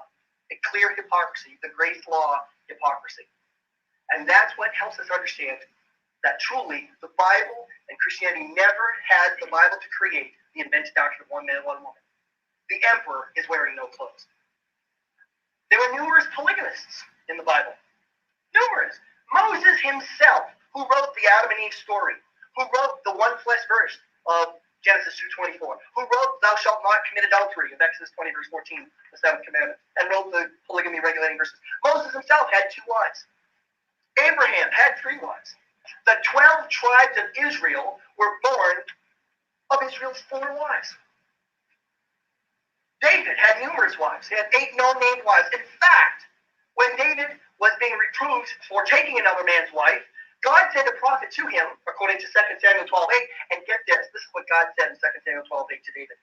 I gave you all your wives. And if you had wanted more, I'd have given you more. That's in 2 Samuel 12:8. It's right there. God himself taking responsibility for giving David his wives. Jesus Christ describing himself in Matthew 25 in a parable, describing himself as a polygamous bridegroom coming to marry 5 virgins. And God himself through the prophet Jeremiah chapter 3 and the prophet Ezekiel chapter 23 also describes himself in polygamous terms. Clearly the Bible never created the anti-polygamy doctrine. The emperor is wearing no clothes. This now brings us to the adultery and one flesh. Adultery is not given to us in English. Thou shalt not commit adultery. It was written to us in Hebrew. And the Hebrew word for adultery in the 7th commandment is na'af. And the word na'af means woman who breaks wedlock. Now, without getting into the inegalitarianism that some of us may have about this, we're looking at it purely from an intellectual standpoint. This is what the word means. The word means woman who breaks wedlock. So, if a man marries a woman who is not married to another man, and marries another woman who's not married to another man, no woman has broken a wedlock. Therefore, no adultery has occurred. That's how a man in the Bible could marry more than one woman. It was not adultery.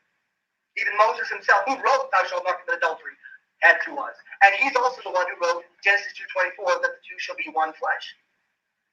And that doesn't mean you can't be more than one flesh with one than another, because Moses was. And it says in Genesis 2:24 that a man shall leave his father and mother and shall cleave to his wife, and the two shall be one flesh. But clearly that doesn't mean it can only be to one, because as we see in 1 Corinthians chapter 6, that as a man who's married can be one flesh with what's called a harlot, according to 1 Corinthians chapter 6. He also can remain married to himself, to his wife. It does not mean he is suddenly no longer one flesh to his own wife. And also in the pros, one aspect of wives to a husband is one flesh, the same as believers of one spirit to Christ. And when Jesus requoted that in Matthew 19, he said, merely was answering a question about divorce. When the Pharisees had asked him, is it okay to divorce for every reason? And he said, no. But that doesn't make it an answer that suddenly becomes anti-polygamy. That becomes a thing that's anti-divorce, merely quoting Genesis 2:24 from the polygamous Moses, who originally wrote the one flesh verse. So what we've seen is that truly the understanding of adultery and the one flesh passage clearly do not support the one man, one woman, or anti-polygamy viewpoint. It's not in the Bible. The emperor is wearing no clothes. And that brings us now to the leadership. In Deuteronomy 17, it says that a king shall not multiply wives unto himself, nor horses. Now that doesn't create an exclusion of only one. That just says shall not multiply, shall not hoard. Because if he can't multiply more than one wife, then that means he can't have more than one wife, more than one horse. That doesn't make sense. And not only that, it's just simply with that it's not an exclusion to only one. That also then we see that was only to kings and not to everybody. And then also you see in the New Testament where it refers to the husband of one wife. The 3 verses only, which is in 1 Timothy 3:2, 3:12, and Titus 1:6. And those are only instructions for bishops, elders, and deacons shall be the husband of one wife. It doesn't say it for everybody else. It says only for bishops, elders, and deacons. And not only so, again, go back using Strong's Concordance of the Bible, go back to the Greek word, and the Greek word for one and one wife is mia. And the word mia translates to first, as in on the first day of the week when the women found the open tomb after the resurrection, the first day of the week. The word mia translates to first, that he should be the husband of first wife. Suddenly we realize this is not a limitation of one wife, this is a limitation against divorce, as we saw Jesus was doing earlier. So clearly that the husband must be the husband of his first wife. And clearly this helps us understand this never created a prohibition for polygamy. It only created a restriction, if anything, for bishops, elders, and deacons. And so again we see the emperor is wearing no clothes. Through this we've seen the arguments. We have seen that the grace law hypocrisy.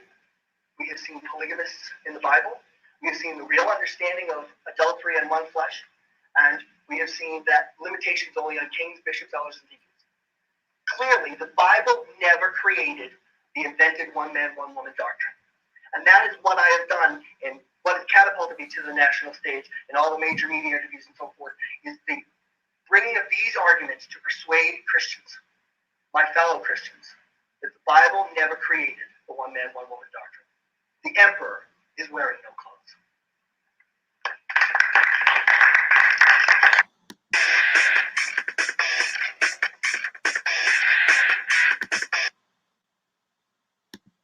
Da, da, da. Scares me. He said the emperor is wearing no clothes. Who cares about the emperor? All right, Bruce and She Bruce.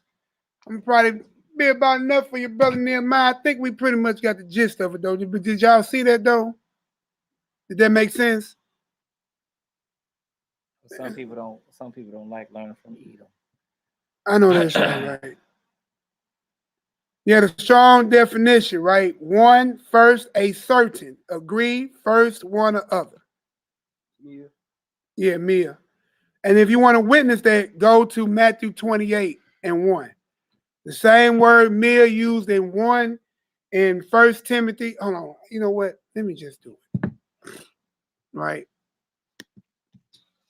So we're going to go to, let's use the 1 Timothy, right? Here it is. Strong's. I don't know what just happened. First 10.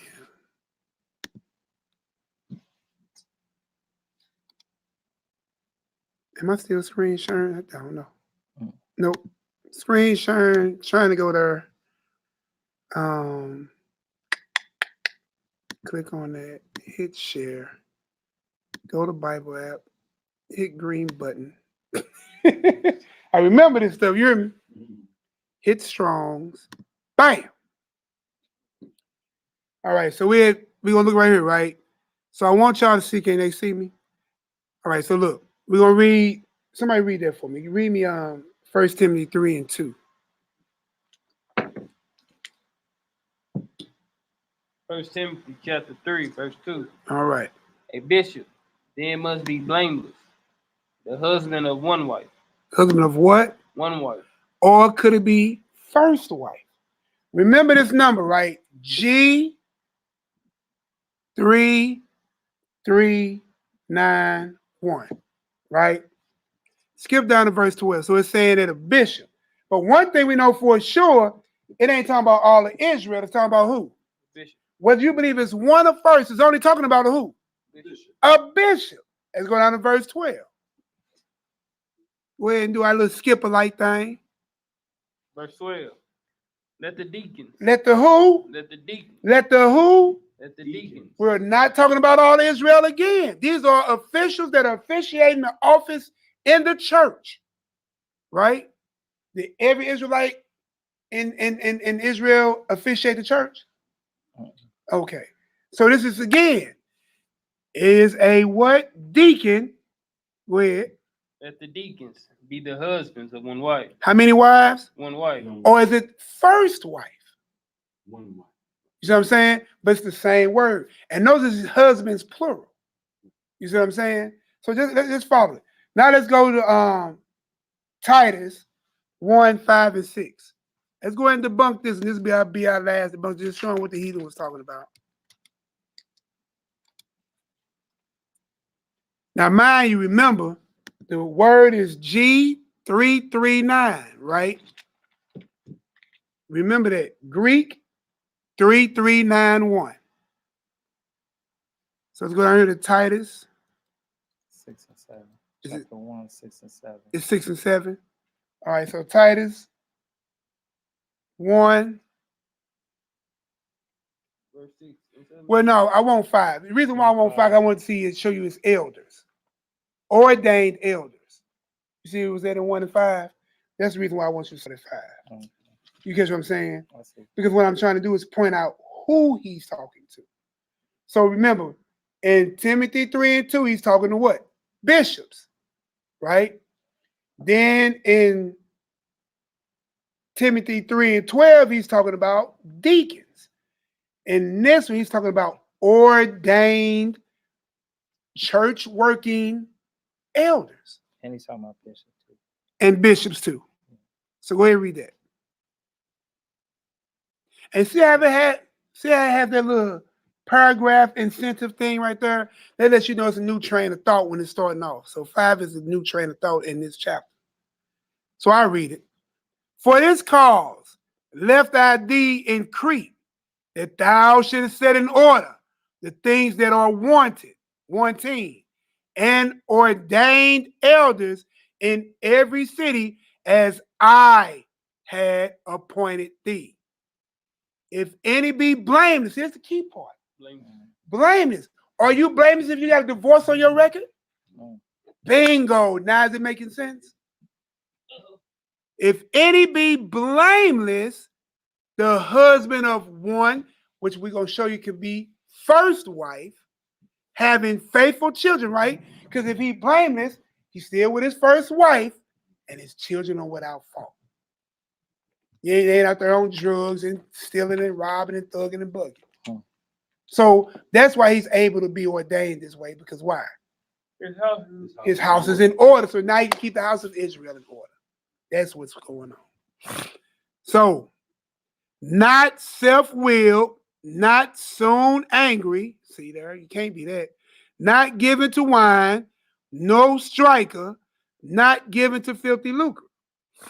So that's simplicity. That would be the wise and perfect man for office. Right? He ain't money driven. He ain't beating nobody.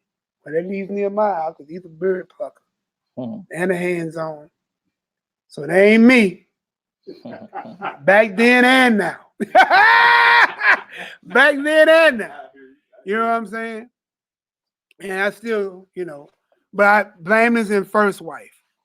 So now we're going to click on that G3391. As soon as I can find it. Where did it go? Somebody took the word out. There it go. So it's Mia. Strong's G 3391. Mia. Thayer's lexicon, related entry. Ice. So like you said, it can mean one, it can mean first, it can mean agreed or certain. So then you scroll down, and we go right here to Matthew 28:1. Read that for me. Another word right there, but look what it says. In the end of the Shabbat, as it began to dawn towards the first day of the week. Agreed. The first. Same word. So that's the part about Hebrew you have to understand, or Greek. Every word don't translate to every word that we got. You know what I'm saying? It has what it has, it means what it means. Well, it can have a pluralism type of meaning. So the same word used for one is the same word used for first. Right? So that's all I'm saying. A man who's blameless, why is he blameless if he got one wife? I'm just saying it makes sense. He shouldn't be divorced. Because polygamy was never ruled out. That's what the Gentiles trying to get you to see. When you thinking that polygyny was being ruled out in the New Testament to be pro one wifer, you're already going off because it's only dealing with bishops, deacons, and ordained elders. What it was doing is bringing up the same thing Christ was talking about, which the same thing was talked about in the Old Testament. It was not so to put away your first wife. We actually talked about that earlier. No matter what Eve did, Adam did not put her away. Even to the fact when Eve said, kill me, read them books of the lost books of Eve. Eve requested to go to death that he may obtain the garden again. He said, woman, you talking crazy. You flesh of my flesh and bone of my bone. So since Christ is the written word, Messiah understands the word, makes sense for the Messiah to say what? This is an upgrade. Everything he's been teaching you is spiritual. If you look at a woman after her, you already lusted, you're guilty of what? Adultery. If you hate your brother in your heart, you're already guilty of what? And neither one of those got a place in the eternal life. So why you think he ain't up in that when he up in his church? If he's building up a new spiritual church, he wants that spiritual church to be the same, because if Christ loved the body and like the man should love his wife, and if Christ loved the church like the man should love his wife, then why would he divorce the church? He don't. It's like he don't want you to divorce the what? Wife. Make sense? He's taking you to a spiritual level. What you thought was just being one, he's taking you higher. You see what I'm saying? Listen, I'm not going to divorce Israel. I'm not putting her away, right? I'm not no striker. I'm not in it for the money. Christ is known as the bishop of our souls. Don't he fit this right here? Yeah, absolutely. Now, he wasn't physically married to a wife, but Israel is his wife. Right. His what? First wife. With that, y'all, I hope y'all got understanding. Let me get a 9 in the room if y'all got some inner, under, and overstanding, even if you don't agree. Well, hopefully that made sense, though. It makes all the sense in the world to me. That's the best I can tell you. Is that Christ, his whole mission in the New Testament is to bring you to a higher level of understanding, to a spiritual level, right? So he didn't do away with polygyny in the New Testament. That's where people try to go to Timothy 3:2, 3:12, and Titus 1. You see what I'm saying? But that's dealing with bishops, deacons, and ordained elders. And Christ is the bishop of our souls. And he's not a striker. He's not in there for filthy lucre, right? And he's not on none of that. He will not divorce his first wife. That's what and he's not, and he's blameless. Christ just showed you everything that he is. That's what you just manifested in the flesh, right? So with that being said, y'all, is they saying, did they get understanding, whatever? Yes, no, maybe so. Everybody looking at the chat.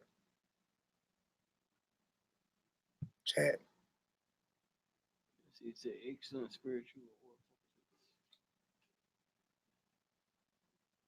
All praises, all praises. Surprising discoveries about polygyny. May Yahweh bless. All praises. Can you show how it's actually translated? I did. All you gotta do is just go back. I did. I showed it. How many times it says one, how many times? It's the same word, right? Just like when we went to earlier, right? When it says abusers of themselves, right? And land with mankind, it's the same word, both meaning homosexuality. Same thing we read about the duties of a husband, you know what I'm saying, is, sex, cohabitation and dwelling, you know what I'm saying? Same words, just no different meanings, bro. The word English gives it different ways of saying it, but it's the same word, meaning the same thing. Right. Isaiah 28:10 is what Rodney say. Line upon line, precept upon precept, here a little, there a little. Yeah, Judah being his normal Hamite self, that's Judah for you. That's Judah. Deuteronomy 28, we put it on there. We're gonna go back. Look, it shows on there how many times where it's at, right? But are you catching the meaning of the thing about the bishop, right? Was Christ or the body of believers doing away with polygyny? No. That's the question you have to ask. I'm gonna go back to my original question. Where in the law do it say having more than one wife is a sin? Where is the judgment for anybody that had more than one wife? So why do you think you get to the New Testament, which is the deepest spiritual revelations of Christ, thinking that now it's being done away with, when Christ was teaching you in his lessons that divorce was not so? If I'm still with my first wife, then you got to be with yours. Especially if you're going to usher over the body of Israel. It makes sense.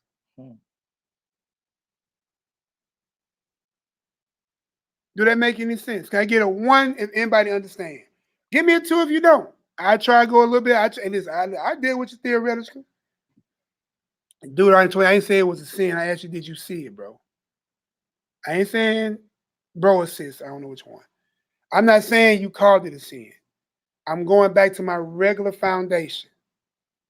If it ain't a sin, ain't nothing else. Where there's no law, there's no sin. So if it ain't no law, it ain't no sin. So there's nothing to be going back and forth about. Technically, the class is over a long time ago, right?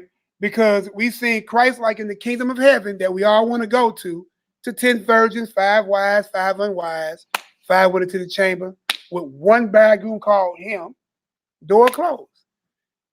Most High, Ezekiel 23, Jeremiah 3, said what? Israel, my possession, I'm married to. We know it wasn't no going on. And they were what? He gave them 2 different names and told that both of those names was Oboya and Obia, something like that. Obiaba. Samaria and the only thing it was meant was one was Samaria, one was Jerusalem. And that was to do what? To make the 2 become one flesh, one branch. So if God likens things to a polygynous mindset, if his son likens things to a polygynous mindset, if his king appointed king over Israel, he will give more wives to, and the king that he gave the most wisdoms to, who built the temple and did everything else, all these things was done under the banner of polygyny. His Levites had more than one wife. They were his priests. They had more than one wife.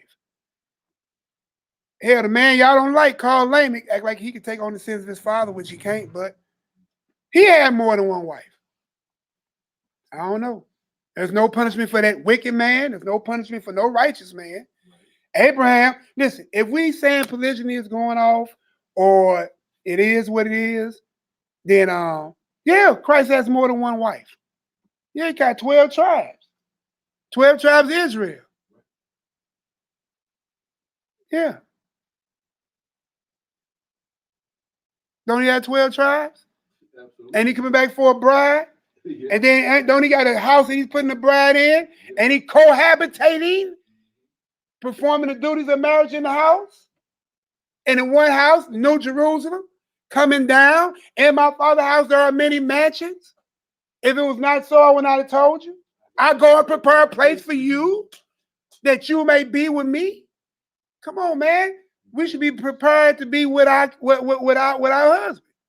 You know what I'm saying? And regardless of what you believe, there are the names of the 12 tribes of Israel on the gates. 3 to the north, 3 to the south, 3 to the east, 3 to the west. Can't get around it. So yeah.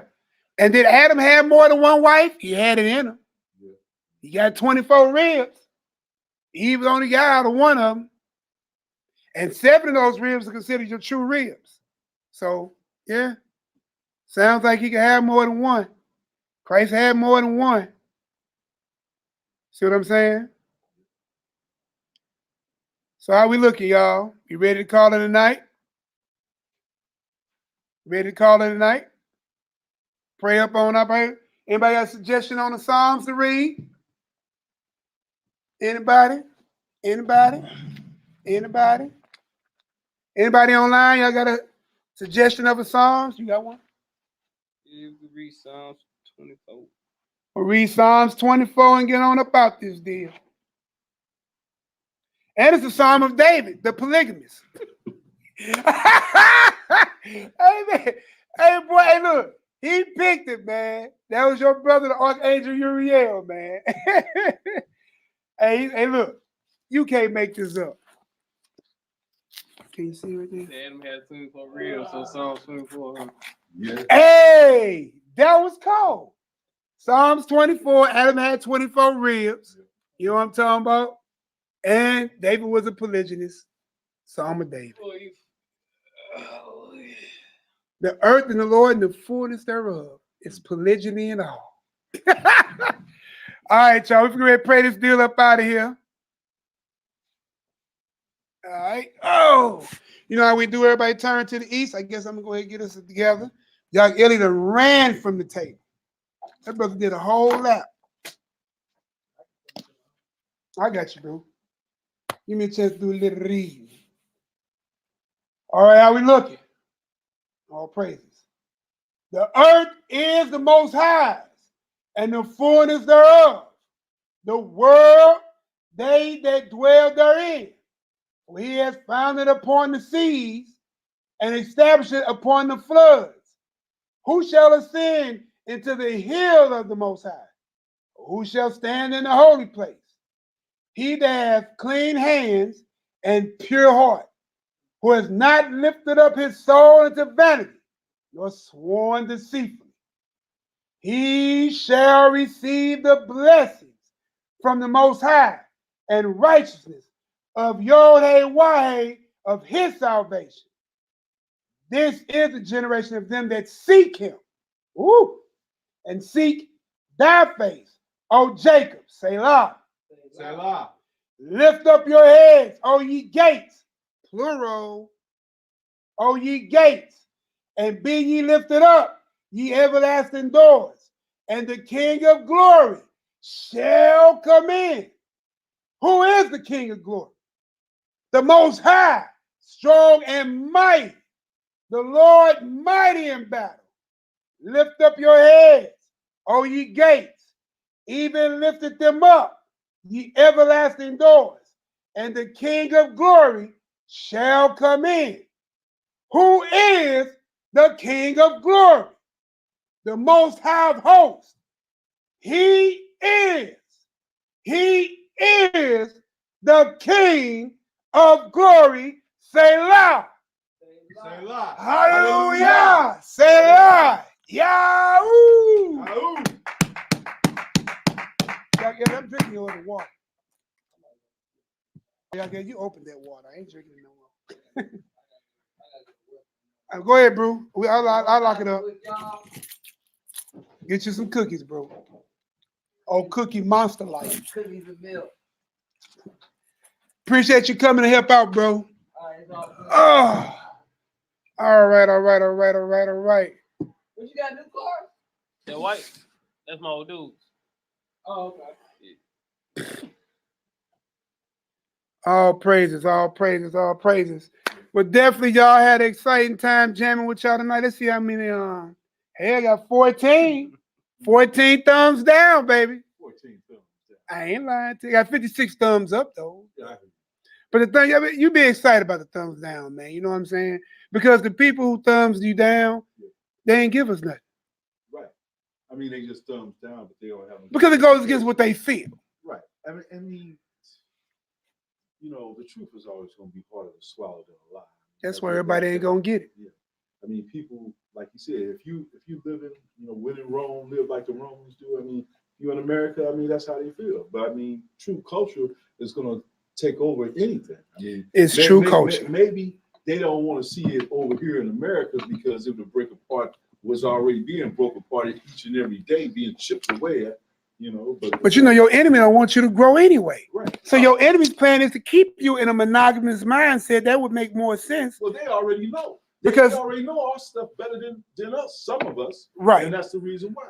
But I look at it like this. I mean, those heathens, man, they punching their women in the butt with drugs, trying to have more children, and then they have to go through that postpartum depression, and they end up killing them and stuff. Exactly, man. And it's just crazy because I just look at it like this. There's no way I could even hear them because they stuff is falling apart before our eyes. Man. Exactly. Shalom, wives. How y'all doing, ladies? No, man, look. The whole thing is that the ground that people stand on, just, small recap is the reason why I ain't keyed out yet. The next feast day is December the 21st. Feast of Dedication, Saturday at sundown, starting at 5 p.m. to 10 p.m. And then we'll continue over here at the HQ 10:30 on through. Y'all bring my jacket in. It got a little cold, isn't it? Yes, it's my. But but at the end of the day, man, this is our culture. And if you hate this polygyny, but love monogamy, listen, and monogamy ain't never won y'all nothing. Monogamy ain't won y'all nothing.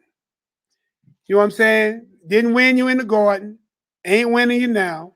You know what I'm talking about?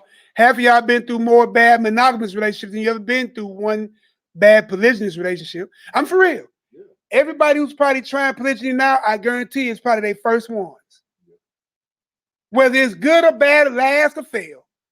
It was only one time you tried it. Right. How many men you done been in bed with? How many women you done been in bed with? How many people you done been around, kicked it with, download with, on the other side of midnight with? But your culture you hate. Yeah, no kidding. But your culture you hate. And you give it a bad rap because you had maybe one bad experience. I'm gonna say it like that. But I don't think you should have one, because you ain't tried it enough. Right. And then if it is the first time trying it, then that is your first time trying it, and all the other options has failed, you should go 10 times as harder to make it work, because all this has failed. And then when you look back and be like, well, what are the elements of my failure? This is what I would do. The elements of my failures was A, B, C, D. Right. Well, since I know A, B, C, D are the elements of my failure, I'm not going to reiterate that again. You know what I'm saying? And actually, I should be able to come out of that because now I got this, that, and that. Now I ain't got to worry about my man cheating because he actually tell me the truth. He bringing another wife home. He ain't cheating no more. That's off the table. They have the Most High first in your life, then hey, he'll make the increase. There you go. And like when he tell me in Judges 6 and 17, I'll be with you. Gideon had all them wives, all them shit, poor is off the table. And then listen, if you have more than one wife, are you really as poor? No. If a man got more than one wife, he's really as poor. You definitely are 2 incomes less poor. Yeah, that's true. You get what I'm saying? You make what you make, your wife make what she make. You make what you make what you make. I make what I make, and the other 2 wives make what they make. Right. You know what I'm saying? We less poor together. Yeah. To the point, I mean, you ain't got to put nobody's financials out. I'm just saying you are richer together than you are apart. That was Israel's whole thing. That's why we was told to come and gather yourself. That's why every feast day we have is a what? Feast day. Right. What happens at feast? You gather. Right. That's what it's about, man. So what we got going on? What we got going on?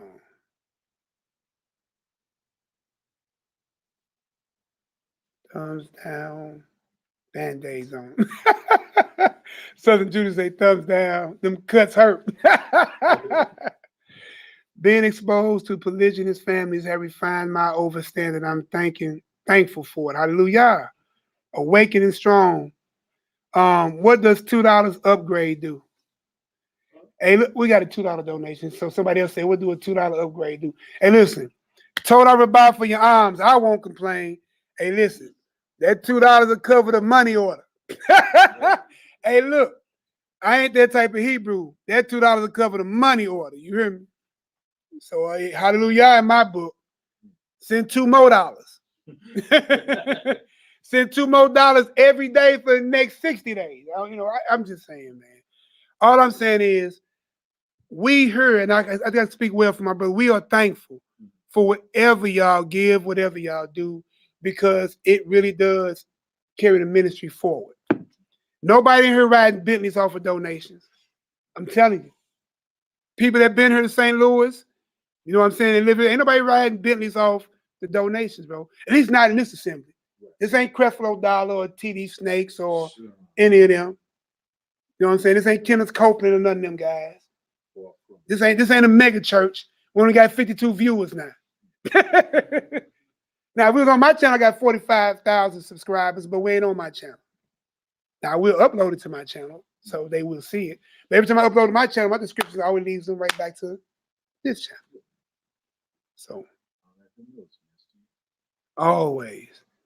All right, man. How everybody looking, man? Y'all ready to go ahead and sign on up out of here? 4 minutes before the 4 hour. Y'all want me to run the whole 4. All right, man. Hot topics. You know what I'm saying? Somebody send Nehemiah another suggestion for another hot topic. I'll run it again. I ain't scared.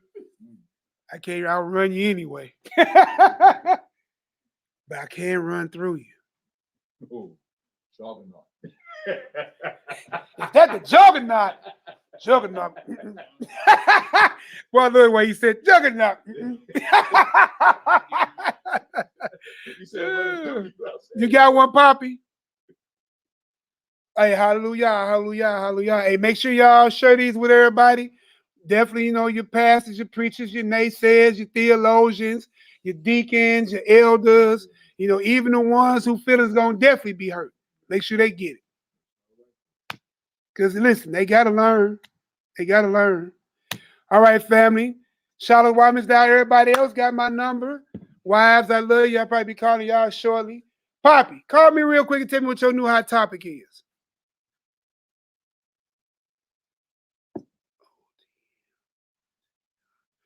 Oh, I don't know what OTM mean. I don't know what OTM mean. Hold on, let me give you should be in the description, but let me tell you from my brother. I don't know what does OTM mean. Can somebody write that in the room so I know what OTM mean? On the money. That could be. On the money. Yeah, you pretty good, bro. See that little youngness in you. On the money. Out the mud. You're gonna probably tell us out the mud. Hey, that too. It's that old DMV. You going off, Slim? Going off, Slim O'Bob? I'm finna catch hell for what Jack just said. I know he did come for us. He going off, Jan. Hey, what be picking up all that DC talk? You hear me? He going off, Jan. All right, y'all, man. I love y'all indeed in truth, man. Shalom, family. Shalom, family, from all those here to you. She said, stop playing, Slim. All right, Slim Mo Bob. All right, y'all.